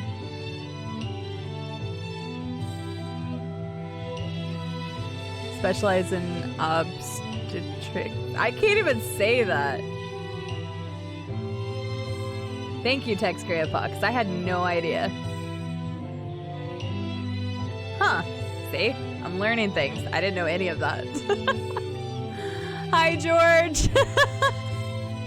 How are you doing? It's been a fun ride in this game so far. Welcome in. I goofed up eyes and girl parts all the time. It's fine. Welcome in, Tex Grandpa and George. How are you doing? I lost my business partner to a gunfight. I didn't know. People see my delicate ribbon tie and my well-kept beard and assume that I've got it all together, which is true now, but it hasn't always been. Sounds like this guy could really use a hug. I resolved then that I was going to amount to something. No amount of hours, labor, or money would deter me from giving the best I had to give. As Colonel Sanders changes his focus, you can see something ignite inside of him, a burning passion. One has to remember that every failure can be a stepping stone to something better. My new dream is pure, it's honest, it's something that a humble man in a crisp white suit can be proud of. I will create a new chain of chicken restaurants that will bring joy to the entire world and make up for my past misdeeds. Yay! Just as the moment grows intimate, you're interrupted by a threateningly shadow presence. Yeah, welcome to our acid trip. This was over a girl. It's here to witness CD's Colonel Cock craze. Yeah, sure, let's go with that. Must be gonorrhea in his pants that's causing the burning. Dude, so relief. Oh my gosh. We were so close to that fucker dying. Oh my god, of course. Battle scarred from the night before, you prepare for the worst. It's the Spork monster. Borko. It is I. I know I said I wouldn't be back, and after the whole fight to the death thing, maybe you don't really want to see me anymore, but I just want to say that it was wrong to attack you, and I apologize. I know what it's like having to always look over your shoulder. Monster problems, am I right? Aw, thanks, Borko. I'm glad there are no hard feelings. Getting jumped by a giant creature in the dark of the night can really rile a person up. I also want to apologize for the way I switched right into attack mode. I know that you're strong and cooking school can put a person under a lot of stress. I actually used to go to this school. I wasn't always a spork monster, you see. I don't believe it. You were human once? Well, no, I was a golden retriever. But I was still a student, until one day some mean kids with a magic spellbook cast a dark enchantment on me, and I was transformed. Forever. A magic spellbook. Precisely. I had procured a copy for myself, but somewhere along the way I'd lost it. If you find such a book, I beg you, respect it. You're a powerful chef and shouldn't rely on dark and evil magic. No, you should be protecting the innocent from those who would cheat them through sorcery and guile. Poor doggo. If you need me, don't fear. I will be there. Sounds like there are some bad cooks in the kitchen of life. Sounds like there are some bad cooks in the kitchen of life. Seated together, I am sure we can defeat them. Come back to my hideaway and we can discuss it.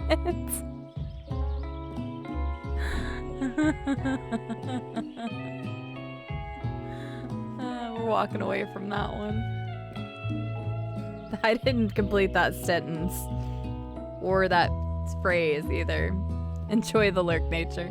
The Colonel could dip me in batter and fry me whenever he wants. Hell yeah, George. I'm right there with you. I'm right there with you.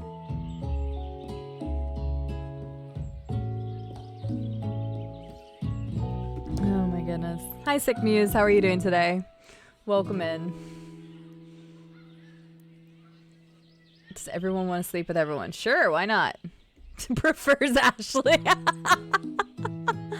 Come back to my hideaway and we can discuss it. Hell yeah. A personal invite. You can't imagine what Colonel Sanders' home must be like, but it sounds like you're about to find out. See, I can wink. So. I know I wouldn't kick Colonel Sanders out of bed for eating buttermilk biscuits. Oh, here we go. Oh, more of the... more of this stereotypical visual novel music. Oh, sorry to hear that, Sick Muse. I'm sorry to hear that. I hope your day gets better. I mean, I won't tell anybody if you do dropkick them, but I'm doing well. This has been very interesting so far. We're almost through day 2. We only have day 3 left.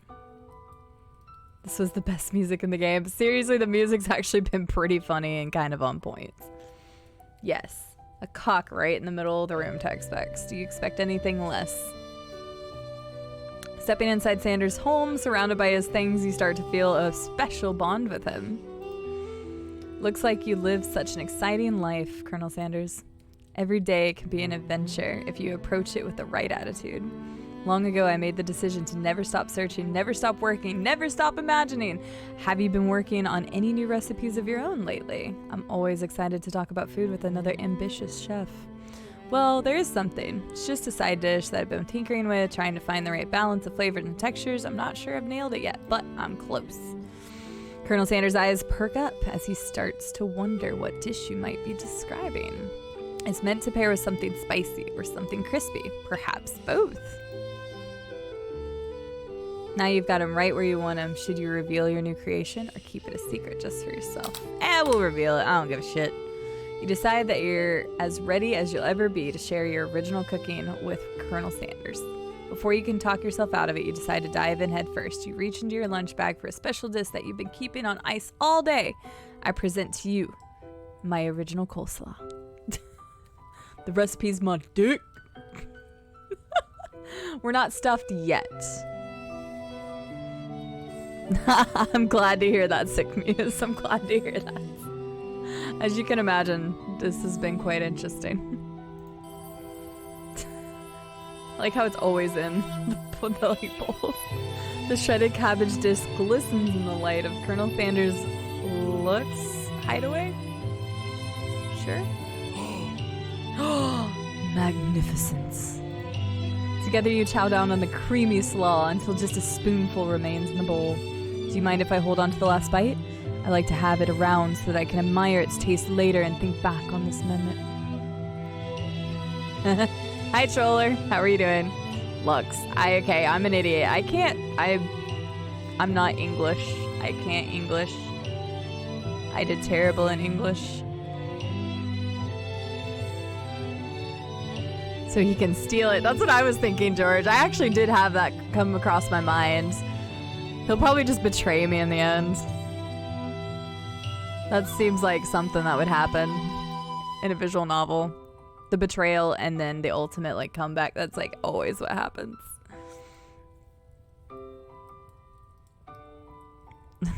I don't like coleslaw, actually. Do you mind if I hold on to that? Yeah, I already said it. You could offer to make him more, but he seems like a very sentimental kind of guy. Sure, why not? Please make yourself comfortable. I'll be back in just a moment. You realize that now would be the perfect time to do some snooping. Oh, Jesus. Around the room are various items that you can look closer at. Each item seems to radiate memories and emotion. Tap on an item to discover more about the Colonel. I want to look immediately at his cock. You notice a very realistic stuffed chicken sitting on a corner table. When you pick it up, you realize it isn't just realistic, it's real.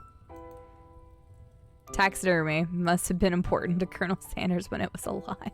What?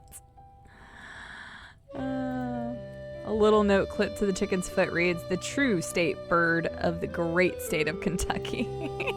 Tap on an item to discover more about the Colonel. Aw, copy. Seriously? Or get naked. I agree with Kirk. I'm glad you're doing fine, Troller. I'm glad to hear it. Time to start snooping. Is that a bearded baby? Yes, it is. Let's take a look at it. An adorable little baby boy crawls across the floor. From the goatee and the mustache combo he sports, you figure that must be the Colonel Sanders himself. That, or maybe it's a drumstick that he seems to be waving like a rattle. Who frames a baby picture of just themselves? Probably the same type of person who would make their own face the logo of a company they founded, am I right? Tap on an item to discover more about the Colonel. This must be where he keeps the secret recipe. You think for a moment, what number is important to Colonel Sanders? Then it dawns on you. As soon as you turn the dial to 11, 11, 11, the safe opens up. Inside it, you find a single note. Can chicken be prepared sashimi style?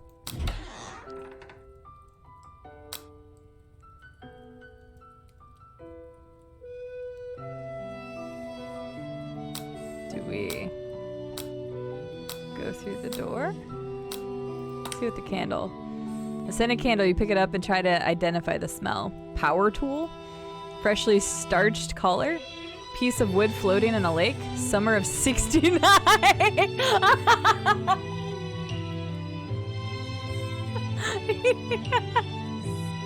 Yes.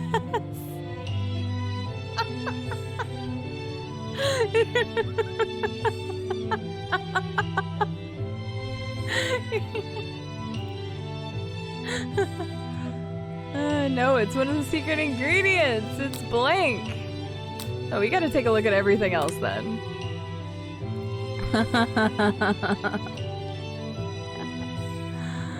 Is that an implication to something that's going to happen? Premonition? Something that's going to happen later? A lock of silver hair is woven through the teeth of the comb.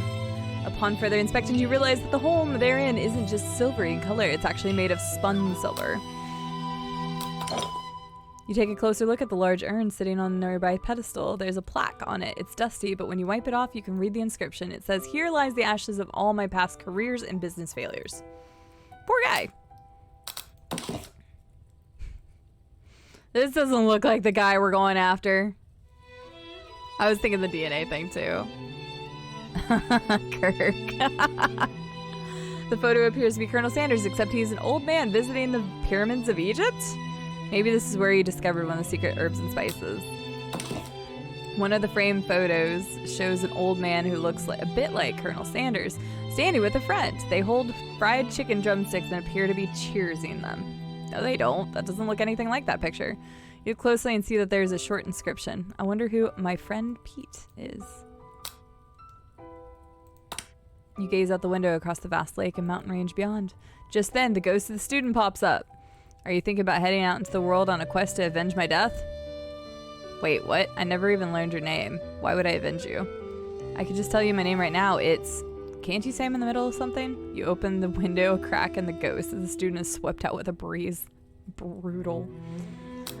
Looks like we should not keep the Colonel waiting anymore. Yes, he did, PJs.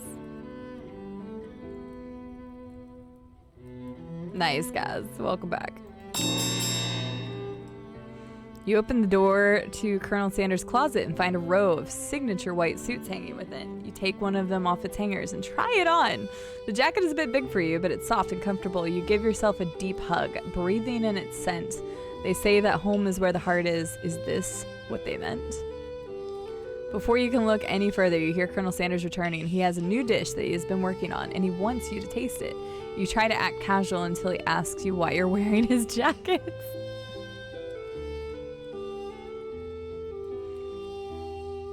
Silverleaf, can you permit Gaz? I think Gaz is trying to post a link. Before you can look any further, we already did that. I don't usually loan those out, but I must say it does look good on you. Oh crap, the jacket. You forgot to take it off. You decide that now is your moment and make a move. You tell him you're cold. Fess up and tell the truth. You confess. I think I've developed feelings for you. Oh, look at that.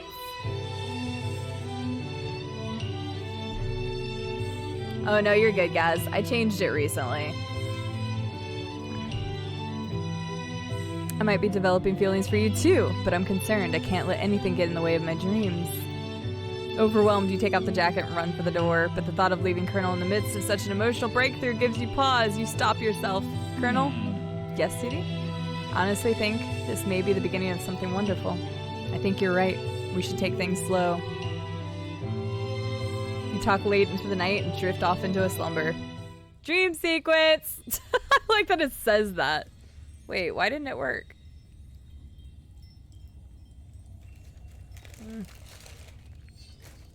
Hang on.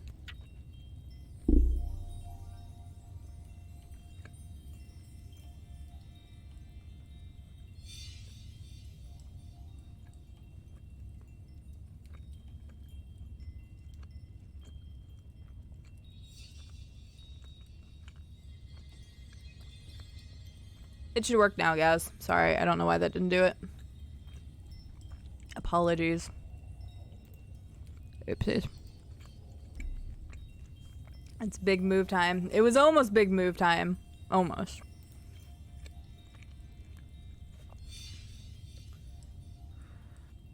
Why don't I see the Colonel riding a drumstick? There we go. You awake to a beautiful morning in Colonel Sanders' hideaway. Did you make the right decision on how to respond to Colonel Sanders? Only time will truly tell. Today is the day that could change the rest of your life. You think about the new secret ingredient you just learned about. In some jurisdictions, blank isn't even legal. But if the recipe is a secret, how will they know? It's crack cocaine. It's definitely crack cocaine. Your thoughts are interrupted when Colonel Sanders emerges into the room. He's holding a gorgeously plated breakfast, and your mouth waters at the sight of it. Here's a simple breakfast I just whipped up. That's the breakfast. I was trying to make a move on him. If I was there, I would have already jumped his bones. Come on. His bone. It's meticulous. You taste Colonel Sanders' food, and it takes you on a journey. When you return, he's waiting to ask you an important question. So would you say that we're the perfect match? How presumptuous. My cuisine and your taste buds, that is? Oh. Flatter him. Such confidence, such grace. Could he be the world's greatest gift to cookery? You know, I think we might make a great team. A single tear begins to pool in the corner of his eyes as he gazes out the window. And with the right business partner, I know I can't fail. Business partner? Could he be talking to you? It's all happening so quickly.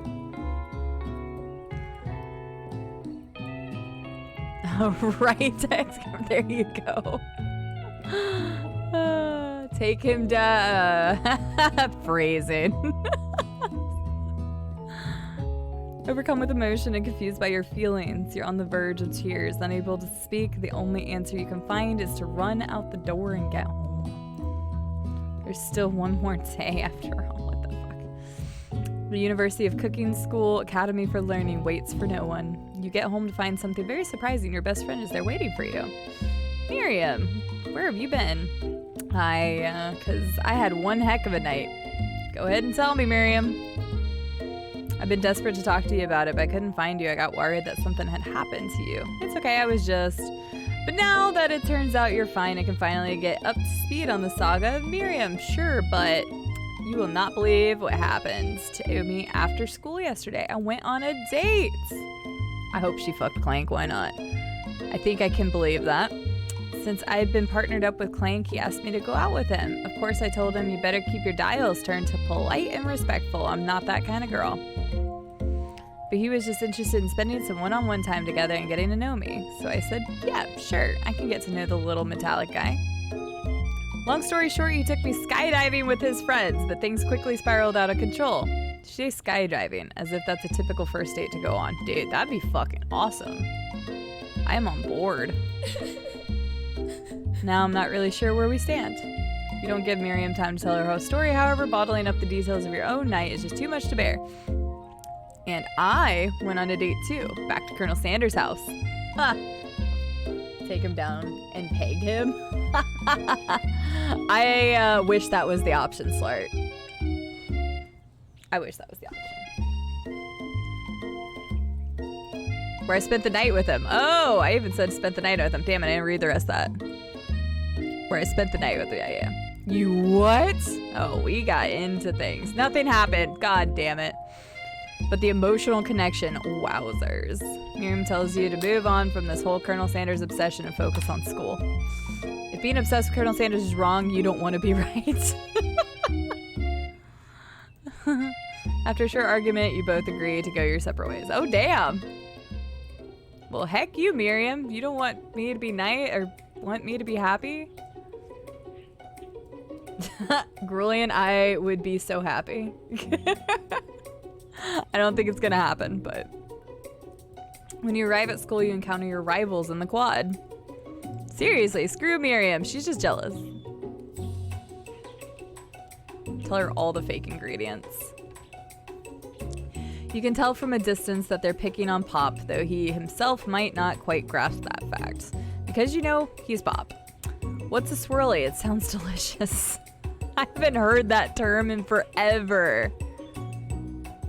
Oh my gosh, I've literally not heard that term in I don't even know how long.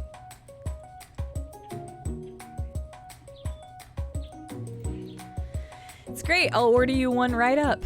I'll have my swirly with sprinkles, please. Heh, Sprinkles is a dog and a treat. You can get your swirly dip too. Why don't you pick on someone your own size? Because I'm literally the biggest person at school. There's that horse that the Colonel Sanders rides to school, but who would dare pick on such a gentle, beautiful creature? You've got some nerve, CD, suggesting I pick on defenseless horse. Now you're twisting my words and I won't have it.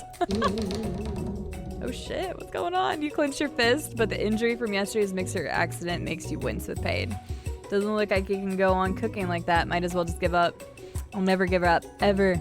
Colonel Sanders arrives just as it appears things are close to boiling over. A natural, intuitive person, he senses that something has been going on. Is everyone excited for the final day of school? CD, how's that hand feeling? I'm sure you'll be back in fighting from form by this afternoon. Don't pick on the horse. Aren't you concerned about my hands, Colonel? Yesterday I almost broke a nail. Technically, I don't believe a winner was decided, but your presentation was quite impressive. What is he doing complimenting her? What about the flavor of my delicate, warm, gooey chocolate sauce? It was clear that your passion about your food is received. That's a lot of words to say it was bland. Wait, what? I think I read that wrong. I'm more capable enough to speak for myself. Oh, my bad. Maybe you could tell me more of your thoughts as we walk into class. I'm always interested in discussing the fine art of fine foods. See you inside, CD. Good lord, Colonel. Figure your shit out. Annoyed by Colonel Sanders' inability to see Ashley for who you know she really is, you walk across the quad to get some distance. In an attempt to distract yourself from how slighted you feel by the interaction with Ashley, you take out the spell book you recovered yesterday and start flipping through the pages. Whoa, that's that book. It looks like bad news. It's just something I found lying around. It would appear to be some sort of grimoire, but I don't really believe in that magic stuff. Welcome back, Fuzzy.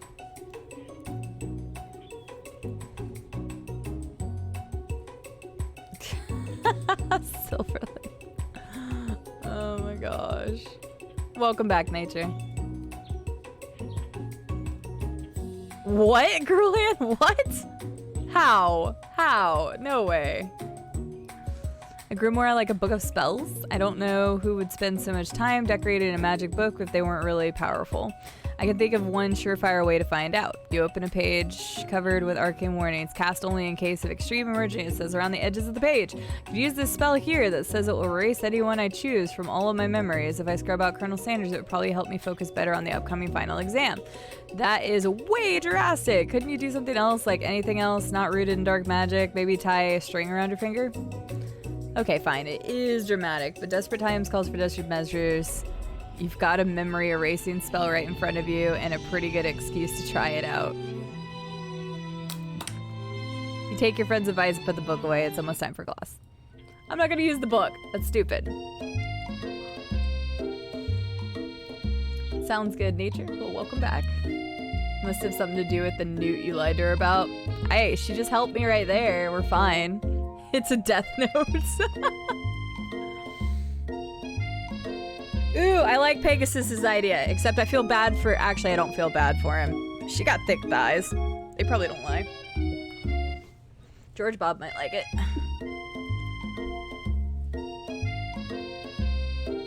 Twitch is drunk. Twitch is very drunk. Sprinkles is already in the room, waiting for the students to arrive. He clears his voice to make a quick announcement. What's up, Dylan Plays Games? Hello. Hello. Welcome in, playing some Slime Rancher. Well, welcome into I Love You, Colonel Sanders, Finger Looking Good Simulator. Dating Simulator, that. But thank you so much for the raid. How are you guys doing today? Thank you very much. Playing some Slime Rancher. I still have yet to have played that, and I need to do that at some point.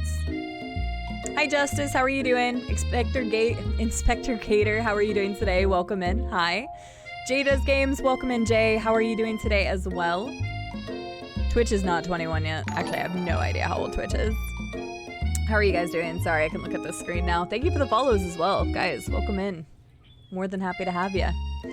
I'm doing well, Jay. We are playing... Well, it's Community Day today. So, yeah. We're currently doing Colonel Sanders Dating Simulator because it was a community goal. And then we will be hopping into Jackbox games as well as some other community stuff. So that's our game plan today. So you guys are more than welcome to hang out today if you like. My name is CD or Sierra. Either works. Glad to hear you're doing well, Justice. It's always good to see you. I have no idea, Robco, to be honest with you. I am very dumb when it comes to that stuff. Yeah, we're playing a dating sim. This is what my my community wanted. And then we did a channel points goal, and they kind of annihilated it. So we're almost done with it. I think we're in the back, like, third part of it. So maybe another 30 minutes of this, and then we'll probably be into Jackbox after that. But yeah, thank you so much for the raid, guys. Go check out our friend Dylan, and he was last seen playing Slime Rancher, so I'll definitely have to go check that out because I still haven't played that game yet, but I've heard it's super addicting. Yeah, let me know how you guys are doing. Let me know if you've ever heard or played this game before. And just for the record, anybody, this game is free on Steam. So if you too want to seduce Colonel Sanders and get yourself in his bucket, that is how you can do it. Absolutely, Jay. I leave it open to everybody, so anybody in the community can join Jackbox.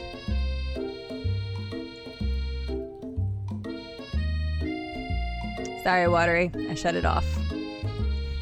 VIPs can no longer shout out since too many people were doing it. Sounds good, Dylan. I appreciate the raid once again. I hope you have a great rest of your evening. Enjoy dinner. Why are you still here? If you want...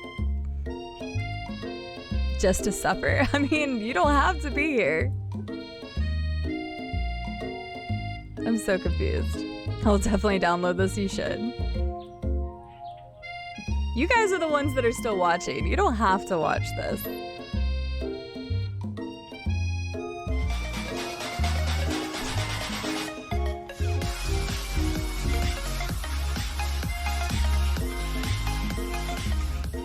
Pegasus, thank you so much for the gifted sub to Jay. Congratulations, Jay. Enjoy the emotes and the ad-free viewing. I hope you enjoy. Oh my goodness, I was scared to keep going. Lady Louie, how are you doing, lady? Hello, beautiful lady. How are you doing today? Oh, you're playing the Simon the Sorcerer. That's actually a point-and-click game. I was watching Lady Louie play it. It's probably about 2 weeks ago now. Are you about done with it? But guys, please go check out Lady Louie. She's a lovely individual. She's really awesome. I met her through Sloth Tears community. She's actually a mod over there. And she's really great. She's got super chill streams. She plays really interesting games. Please go check her out as well. The double raid indeed.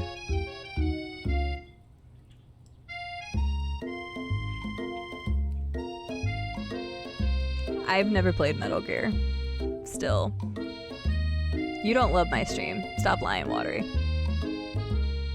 I just screamed. Wait, why'd you scream? I don't know why we're still listening to this music, though. Oops, I just did something I did not mean to. But yes, welcome in, guys. I won't repeat everything I just did, but we're going to be doing a community day. We're finishing the Colonel Sanders dating simulator, probably another 30 minutes, and then we're gonna hop into some Jackbox. So feel free to hang out if you'd like. Lady Louie, thank you again. How was your stream? Oh, you finished it today. Okay, cool. Awesome. Well, I can't wait to pop back in on you then and watch the second part of it. I think it's a really interesting game. All right, guys, we're gonna get off this damn music now. Louie is lovely. I'm sure Dylan is as well, our other raiding party. So thank you both for the raids. I really appreciate it. Feel free to hang out as long as you'd like today. All right, so let's talk to Sprinkles. I want you all to know I feel something of a dog moment coming on, but I assure you it's nothing to be afraid of. His cute little nose scrunches up and he begins to breathe quickly. He must be hungry. Reach for some old homework to give him as a snack. Dogs can be rather unpredictable, especially Sprinkles. Wait to see what happens.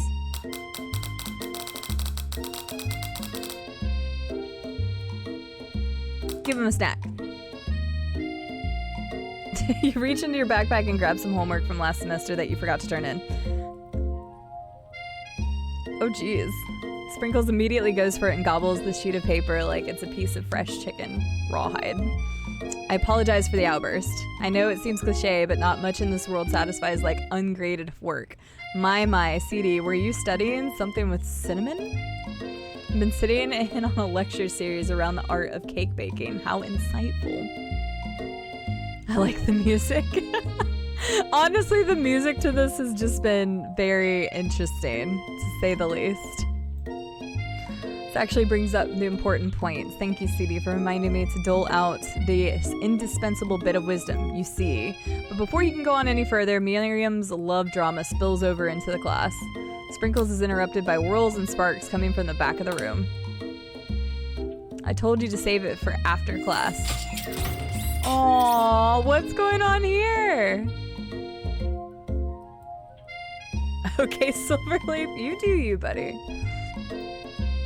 You think I wanted to be thrown from a plane strapped to a stranger? Miriam and Clank appear to be arguing, but you still haven't learned to speak Clank's language of mechanical noises. But no, you had to show off your cool kid friends Jeff and Joan, J and J. Watch us from a triangle in midair as we descend. Triangles are the strongest shape, don't you know?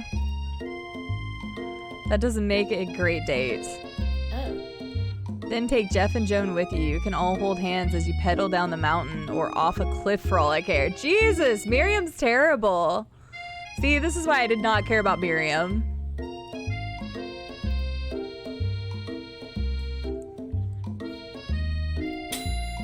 Clank begins to shudder. Steam pours out of the gaps. Blah. Steam pours out of the gaps in his panels, and then a loud ding stops him in his tracks. Aww. Miriam is not a doll. She's being a dick right now. No amount of seasoning is going to make me want to eat that, Clank. Clank burps out a completely deep-fried sneaker, considering that he himself has wheels, not feet. It's entirely clear where it came from. It's not entirely clear where it came from. He looks constipated as shit right now, though. In terms of deep friend, I think it's supposed to say fry. That's a typo. Deep fried footwear. I guess it looks okay. Clank slowly rolls out of the room to be alone with his shoe. Everyone tries to pretend like they didn't see the entire thing go down. Nothing like a loud public breakup to cast a pall over the final day of school. Well, that was unfortunate, but we mustn't be distracted from what lies ahead, the final competition. Showdown challenge exam. Great. I'm still working on the title, but I think you get it. Test time approaches. See you all in the arena. But before you can think about your upcoming competition, there's a very beautiful soul nearby in need of a pep talk. Hey Miriam, are you okay? The nice chill music. No, I don't think he ate anybody, Glass Joe. I'm not sure. Possibly. I'm so mad I could smash a tiny mug, spilling several droplets of hot cocoa all over the floor. Sounds good, Fuzzy. Enjoy. How could he embarrass me in class like that in front of everyone? I'm pretty sure you started it. Her tiny cocoa is a delicious treasure, so you know that this breakup is no joke, even if the source of her frustration is such a silly boy. Or robot. I know that you know this, but I'm gonna say it out loud. You don't need anyone. Me and you, we're gonna cruise through this final test and hit the carpool lane to Success City. Miriam brightens up, imagining the wind rushing through her short bangs, but she hesitates to embrace the feeling all the way. You're not going to saddle up Colonel Sanders, or saddle up on Colonel Sanders' stallion and ride off into the sunset without me. Actually, yes, I am. Of course not. Well, maybe, sort of, might. But I'm sure there's a pony out there with your name on it, and a ranch big enough for both of us and whoever else we want to bring along.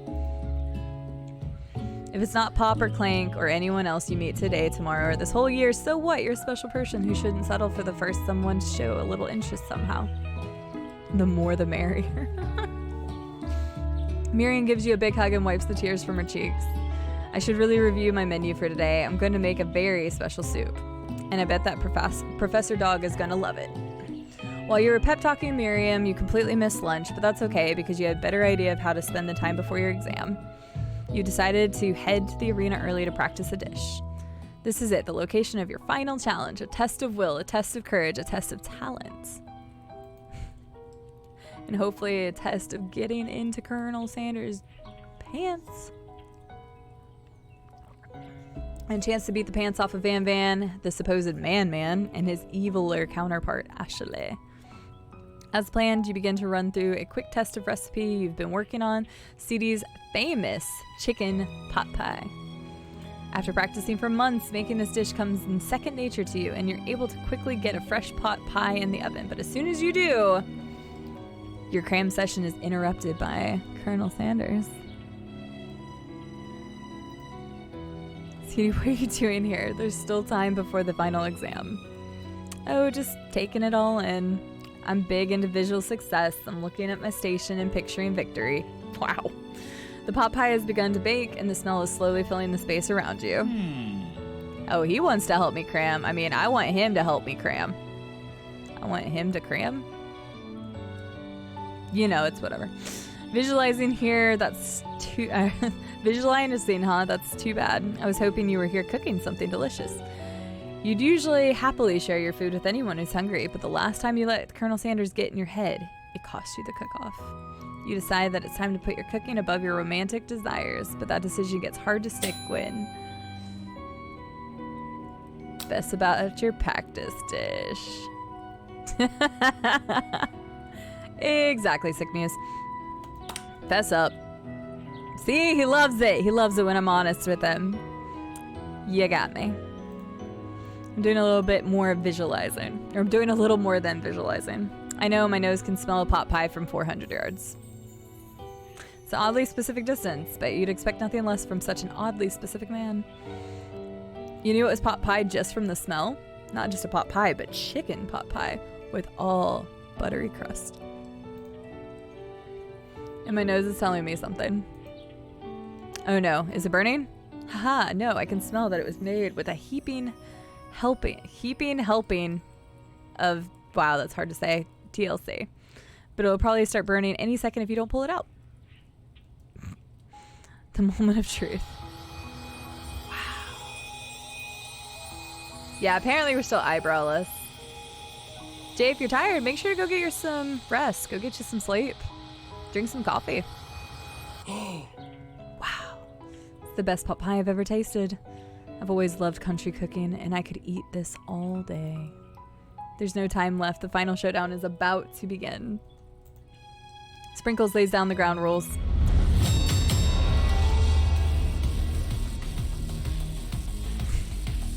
There are no rules. That is, except to cook with everything you've got.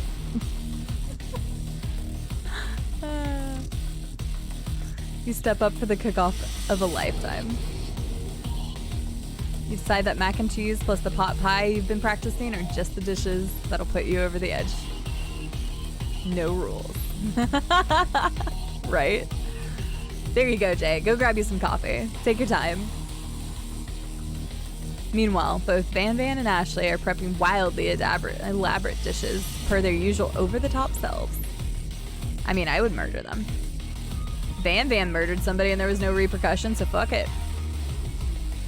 Miriam has her giant magnifying glass and several sets of tweezers. She's definitely prepared to go big, going small. I know, right? Well, we already did the mashed potatoes and the coleslaw earlier. Colonel Sanders seems to be harnessing his 11 herbs and spices, but he's trying to find a way to improve on something perfect, his original recipe. I like that has a fucking fried chicken. The intensity in the room starts at full 10 out of 10 with a frenzy of action. Everyone is calling out really cool special cooking moves as they prepare their food. Wow, this is getting serious. Colonel Sanders batters his chicken as it levitates through the air. Egg wash. Oh my god, it's wash. Oh my gosh. Miriam furiously injects ingredients into an itty bitty pot of broth. Best friend baster blaster. God, I can't fucking say anything right now. Van Van flexes his pectorals as he chops open a sea urchin. Let's rock and roll. Sounds about right. Thank you, Inspector. Stay hydrated, my friends. It did say whoosh. I hate that. Ashley scoops her pastries off the tray with lightning speed. Shallow personality spatula. Okay, that one's the best. There you go, Silverleaf. There's your waifu. Even Clank gets in on it. 5-dial pressure point chicken cooking technique. Wait, when did Clank learn to speak English? That's what I was wondering. It's the singularity as was first told. We mustn't let it happen, or the appliance uprising will take us all. Self-distro. Van Van quickly unplugs Clank and rolls him out to the back door of the arena. She's not shallow. I'm sure she's got many layers of personality under the sour exterior. Oh, she's got layers. Right, Vicious? Poor Clank. Poor Clank. As you frantically prepare your dish, you notice Ashley has her spell book out. Is she going to use some dark magic to turn the tide? You've got a book of your own, and you're desperate not to see her win another battle should you take this opportunity to fight magic with bad magic, even if it's almost certainly evil magic. Do it the hard way, bitch. Get over yourself. Who needs magic when you've got passion? Raw, burning passion. I'm gonna do it the hard way. Yeah, we are. What other way is there? Colonel Sanders sees that you've chosen to win on your own terms, and he gives you a subtle wink from across the room. I believe in you, sweetie. Yeah, you do. Miriam notices too. And I've always believed in you, CD, since we were little kids, because I am your best friend ever, forever. You turn to notice that Miriam is at your station cheering for you. Miriam, what about your dish? If you're here cheering me, who's cooking? Tiny food, short cook time. I'm actually already done, so I thought I'd help you. Aw, well, that's sweet, but tosses a hand. Oh, fuck. Oh, fuck. Oh, fuck. Oh, fuck. Oh, fuck.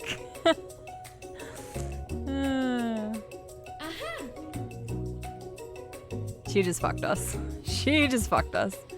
She doesn't know that you lied, the gradient made it up, and where in the world did she even get Eye of Newt from? The boiling pot explodes, sending Miriam flying backwards. The watery noodles begin to swirl in the air, bubbling up into a dark cloud that thickens and congeals before your very eyes. It is I, Steve, the spork monster. What's up? Whoops. Steve? Wait, what happened to Borko? You're not here to battle me, are you? We spork monsters are many. I think Borko had the day off, but you have conjured Steve, and I hate to battle. So I'd say you're doing pretty alright. Oh hey, you're in the middle of cooking competition. I love this stuff. It's better than TV. You crazy kids and your culinary skills really impress me. Mind if I hang out? Sure, Steve. Oh, what? I mean, well, he can hang out over there. Do you mind? Steve the Spork Monster knows that you've got the grimoire stashed beneath your cooking station. I see what you're up to. Crisscross the magical items and accidentally summon me, huh? Yeah, you guessed it, sorta. If you're here, would you mind tossing some fresh noodles in a pot of salted water? I'd love to. I've always wanted to be a top chef, actually. You know, when I was a little spork pup back in the old country, you could feel Spork Monster winding up to tell a very long and involved story. You don't know exactly where they came from, but it seems like it was probably lonely there. Aww. Hi, Dawn Caller. How are you doing? No, you're fine. It's been an interesting ride. Actually, you know what? Maybe you should just watch from the stands. I really need to focus on the competition. I understand. It's kind of like that time in monster school that I had fallen asleep during scare tactics class, and when I woke up, you toss a serious stare at Steve and he takes the hint. Never mind. I'll tell you later. Good luck. Bye, Steve. All right, that could have turned out way worse. Having suffered this huge setback, you don't know how you could ever win. You summon extra power from deep down inside yourself, give up and drop out of culinary school. We're summoning deep power. Your hair turns mac and cheese orange as culinary energy flows through your body. That's a thing. My heart is pure, my hands are steady, my taste buds have been preparing their entire lives for... Yes, CD, you are the chosen one. You will avenge me. The power you've been summoning immediately fades back out. You interrupted my inspiring monologuing. Sorry. My heart is pure, my hands are steady, my taste buds have been preparing their entire lives for this moment. I will show the world my cookery. I almost said cockery. You begin to levitate off the ground. Energy courses through your body. You know that with this power you can do anything except turn back time, which would be super useful because you were powering up your chicken pot pie overcooked in the oven and can't be served. But don't worry, dear CD. You may have suffered some setbacks, but all is not lost. Impressed with your fortitude, Colonel Sanders decided that you have earned his support. I've been watching you today, and I must say I'm truly inspired. You've been thinking on your feet and rolling with the punches. He steps up to your station and stands right behind you. I'm here to help. All you've managed to make is mac and cheese, and time is almost up, so you're going to need it. But Colonel Sanders, what about the test? What will happen to you? What about the rules? Following the rules has never really been my thing. I follow my heart. We already established there were no rules. So, Don Caller, quit being mean. What a guy. Ugh. Swoon. Colonel Sanders unfolds a delicate white towel to reveal the most delicious fried chicken tenders you've ever laid eyes on. And besides, sometimes unexpected combinations can have surprising effects that surpass their individual efforts. Are you suggesting if we combine forces, we can form the perfect food union? Time's up, students. With time expired, it's the moment everyone's been waiting for. You must now prepare to present your dishes. Oh, I am prepared to get under Colonel Sanders' apron.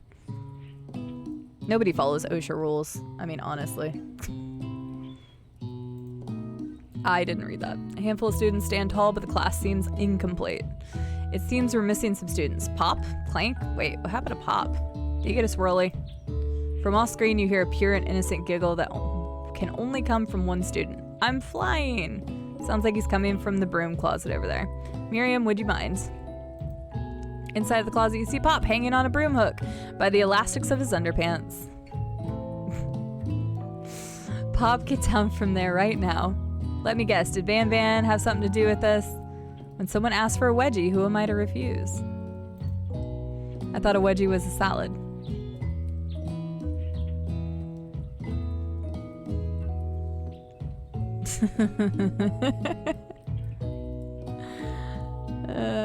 Thanks, Silverleaf.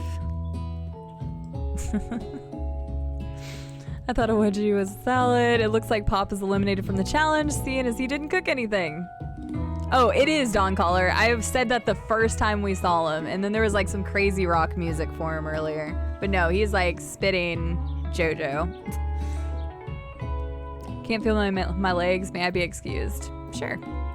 You kids and your pranks, I must say, it's not the worst prank in history, but it's not exactly yearbook material. Wait a second. Pranks, clanks.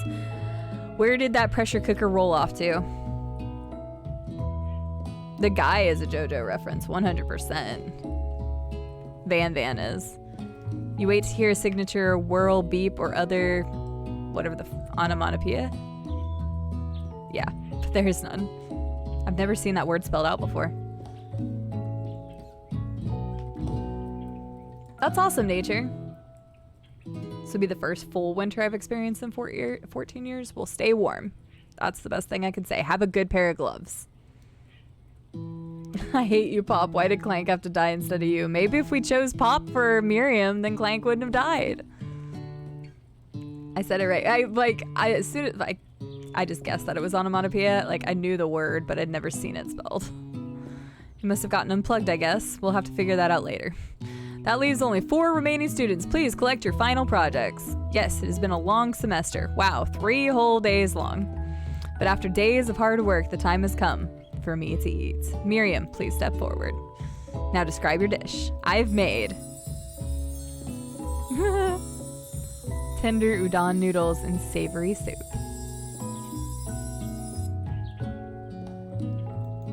It's tiny.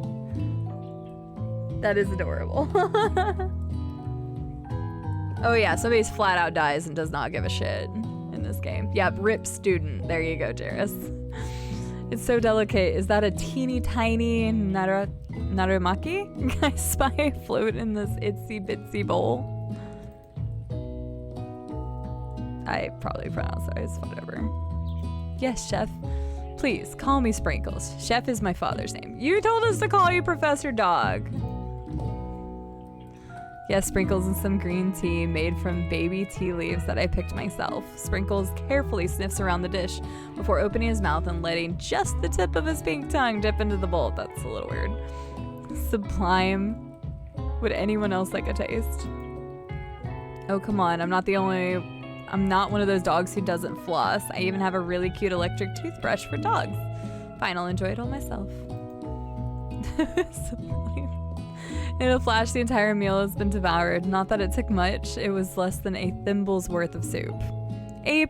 Rarely do I taste a dish with so much love poured into it as yours. Miriam is overjoyed. She gives you a huge hug. All right. Good girl, Miriam.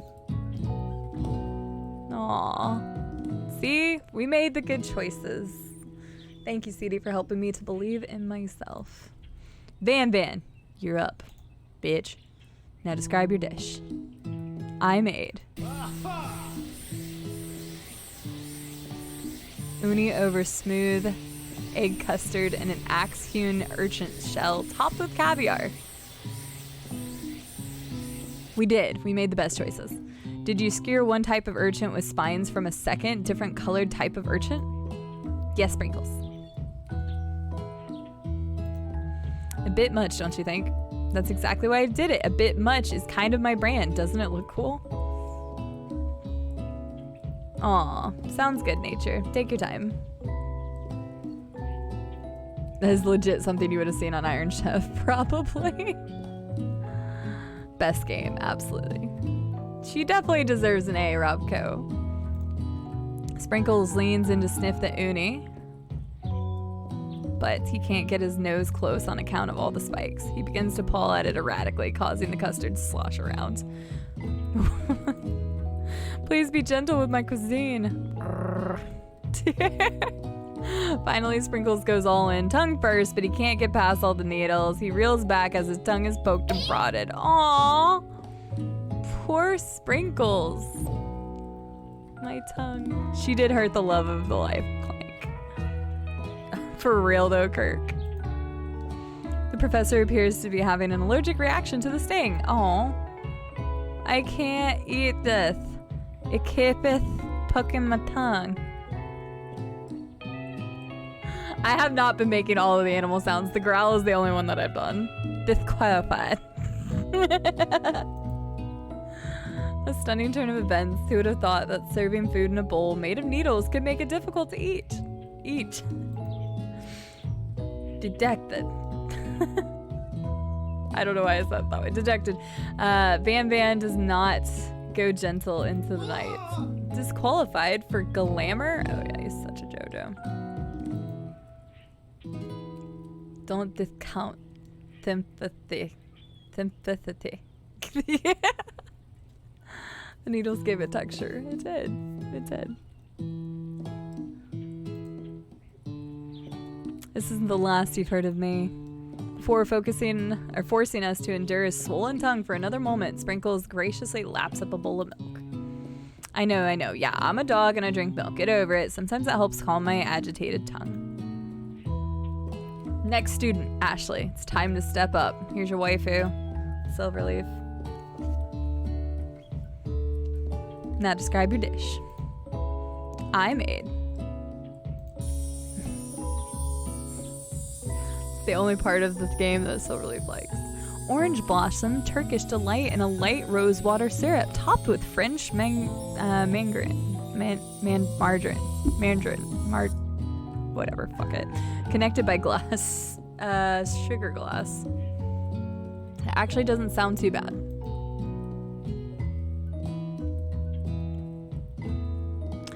Indeed, it's quite delightful. However, I'd ask that you please refrain from eating it or attempting to taste it in any way. It's very fragile and meant to be a display piece.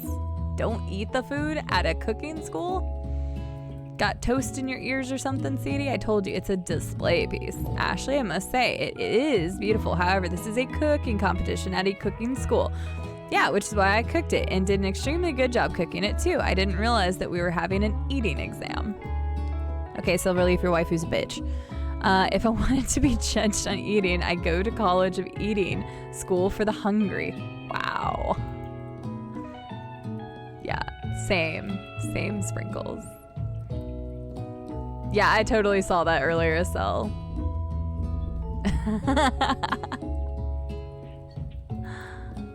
Suppose you could smell it if you absolutely insisted, but don't breathe too hard. You might disrupt the sugar spiral. If the food cannot be eaten, it cannot be judged. You are disqualified. Damn! Get your shit out here, Ashley. With too many letters, rage overtakes Ashley and she finally cannot keep her two-faced routine up anymore. You would know. Oh, there you go. That's a good view. Except the word is kind of in the way. She's even got the extra, she's got thighs so thick that it kind of peeks out over the socks. I mean, that's kind of what mine do because my thighs are fucking massive. You wouldn't know high-end cuisine if it cooked you. And with that, Ashley storms off to rededicate herself to being the best, but this time without being shackled by trying to be the fake nice and liked by everyone. Thick thigh gang. Amen. I got them thunder thighs for days. Kirk. Turn in your jacket, Ashley. This isn't the last you've heard of me, either. This class gets much smaller, I'll be teaching myself. You and Colonel Sanders, the final cooks, step up together. 2 chefs. What began as a bowl of delicious mac and cheese has become something else. He examines it closely, sniffing and eyeing the bowl. Uh-oh, I don't have a good feeling about this. From somewhere in the room, a literal drum roll plays. Just when I thought I've seen everything in this kitchen, you give me this thing. and completely blow me away. In my 49 dog years of life, I've never tasted anything so delicious and perfectly balanced. It's so delicious, in fact, that everyone passes the class. You pass, you pass, you pass, you pass. Everybody gets a pass. Everyone gathers around and partakes of the mac and cheese bowl. They all seem to transact this reality into another dimension. You win! Together, you and Colonel Sanders have made a new menu item. The new menu item is so impressive, even Van and Ashley are drawn back in by its magnetic fragrance. I'm sure it does, Jay. Sure it does. No, she passed, apparently. I don't know why we're giving Ashley a pass. I've never had the mac and cheese bowl. I don't even know that was a thing. When they gaze upon your mac and cheese bowl, they admit that you are indeed an excellent chef. About damn time, bitches. Sprinkles declares that you have passed. Everyone has passed. There were supposed to be more battles, but come on, how could there be better than this one? Now that the school year is complete and everyone has graduated, the students return for one last assignment to get their groove on. Fuck yeah, let's do this. Probably Lady Louie? I don't know. Pegasus would know because I didn't know about the mac and cheese bowl. There's the famous chicken bowl or whatever that has like mashed potatoes, corn, and chicken, but I don't know about the other one. What is this like weird sound?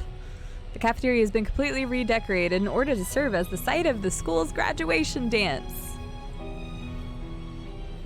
Compared to the massive high-tech cooking area, the humble decor seems downright cute and cozy. DJ Dog is in the house. Have a good one, Inspector Gator. Take care. Thanks for joining us for a bit.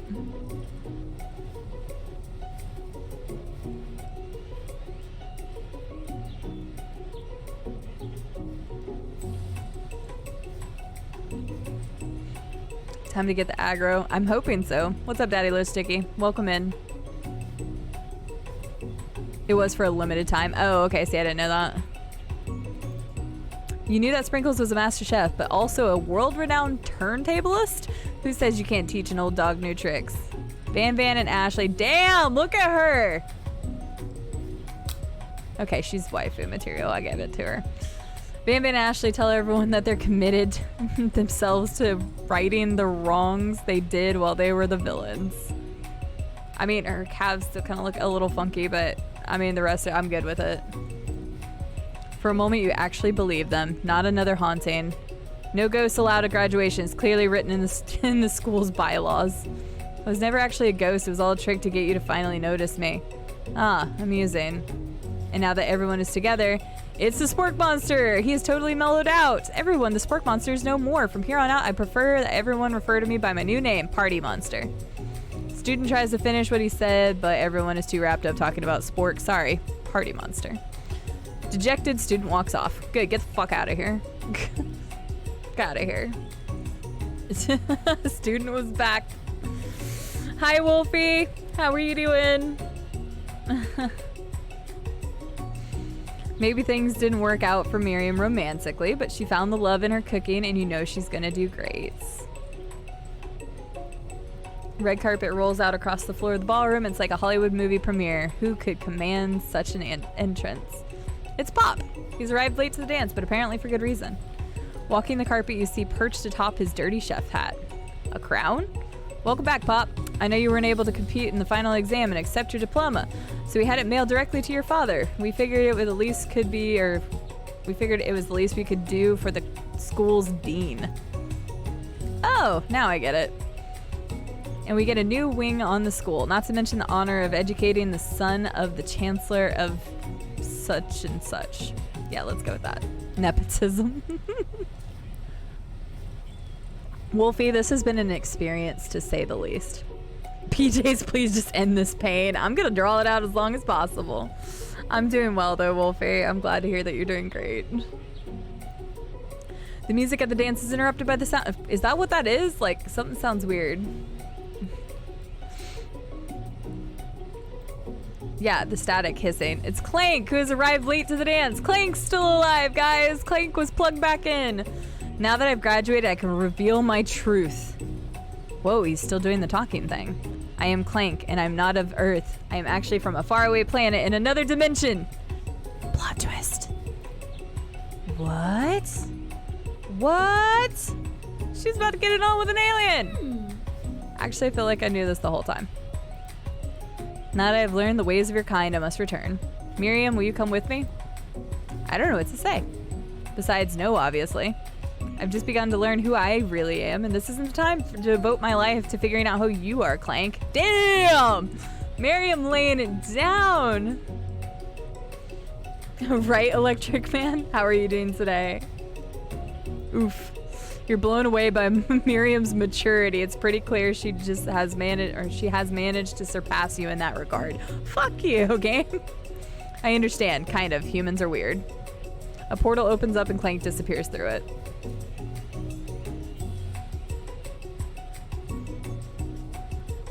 Right? Getting on with the alien, outrageous. Why not both? Finally, Colonel Sanders arrives. Oh, he's looking good. Howdy, classmates. What's up? You're looking good. Just like the first day you met him, he came prepared to feed the entire class. However, it's not enough just to give the bucket of chicken. This time it's a full meal. I didn't get to be the most famous chicken man in history of chicken and man by not reminding people to go out and buy my chicken. The end? Question mark. It better not be! No, it's not the end. Okay, good. I was about to say. There you go. The classic visual novel music is back. All right, let's go. As everyone feasts on the delicious chicken dinner, Colonel Sanders finds you sitting at the edge of the dance floor. What are you doing sitting all alone? Guess we're finding out. It can't be the end. Oh, you know, just waiting for the right person to ask me to dance? Girl, get you some. I wonder, might you tell me what are the qualities that you would hang on. What are the qualities that you would expect to find in such a lucky person? Jesus, finally got that out. Heck you, Opekmon, you loved it. We're down to business now. The big dick energy is coming out of here. Off the top of my head, I don't know. A spicy musk, a tidy goatee, and a degree from a University of Cooking School Academy of Learning, just to name a few. It truly is my lucky day. Would you dance with me? Hell yeah! Yes, I would love to. As you glide across the dance floor, hand in hand with Colonel Sanders, the future stretches out in front of you. And once my 100th franchise is up and running, I'll be ready to take a day off, and I'll be so glad to spend it together with you, CD. How sweet. We'll work together and play together. Damn right we will. Colonel Sanders stops dead in his tracks. Work together? Well, I think this is something I'll just need to do by myself. Oh, damn! He just shut me down. But who will help you run your restaurants? I don't believe I need help. Besides, based on your time at school here, do you really think running restaurants is the best path forward? Could it be you found a love connection but failed to earn Colonel Sanders' respect as a chef? Can you live with only half of him? Will you be able to endure sharing him with his other love, the life of an entrepreneur? I suppose I could enroll at pastry school. Oh, my dear CD, I'm sure that you'll find your place eventually. And along the way, you'll have me by your side. The end. Right, punch him and take his money. And his 11 herbs secret recipe. What? I didn't get the ending I wanted. I have no idea what kind of endings there are.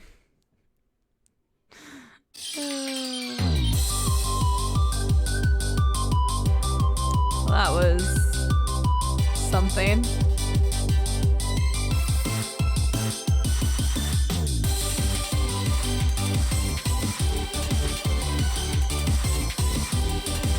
I like the animation of this. You're right, seriously, no kiss or anything? They left me high and dry. They left me high and dry, man. Like, with all that animation, you couldn't just give me one kiss? He cucks with you, yeah. He cucked me with his cock and not in a good way.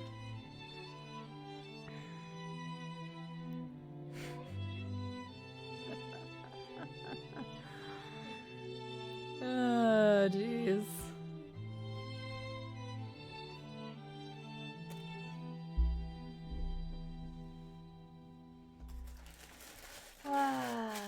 I could still get the sleep through school ending.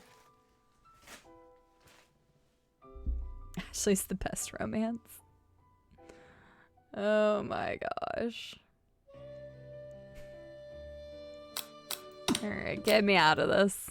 Get me out of this. Oh my goodness.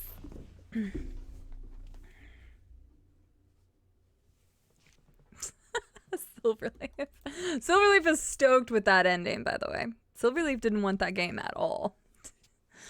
Silverleaf was one of the few people that never contributed the points to that. Seriously, he just straight shot me down. I mean, at least we'll still play together.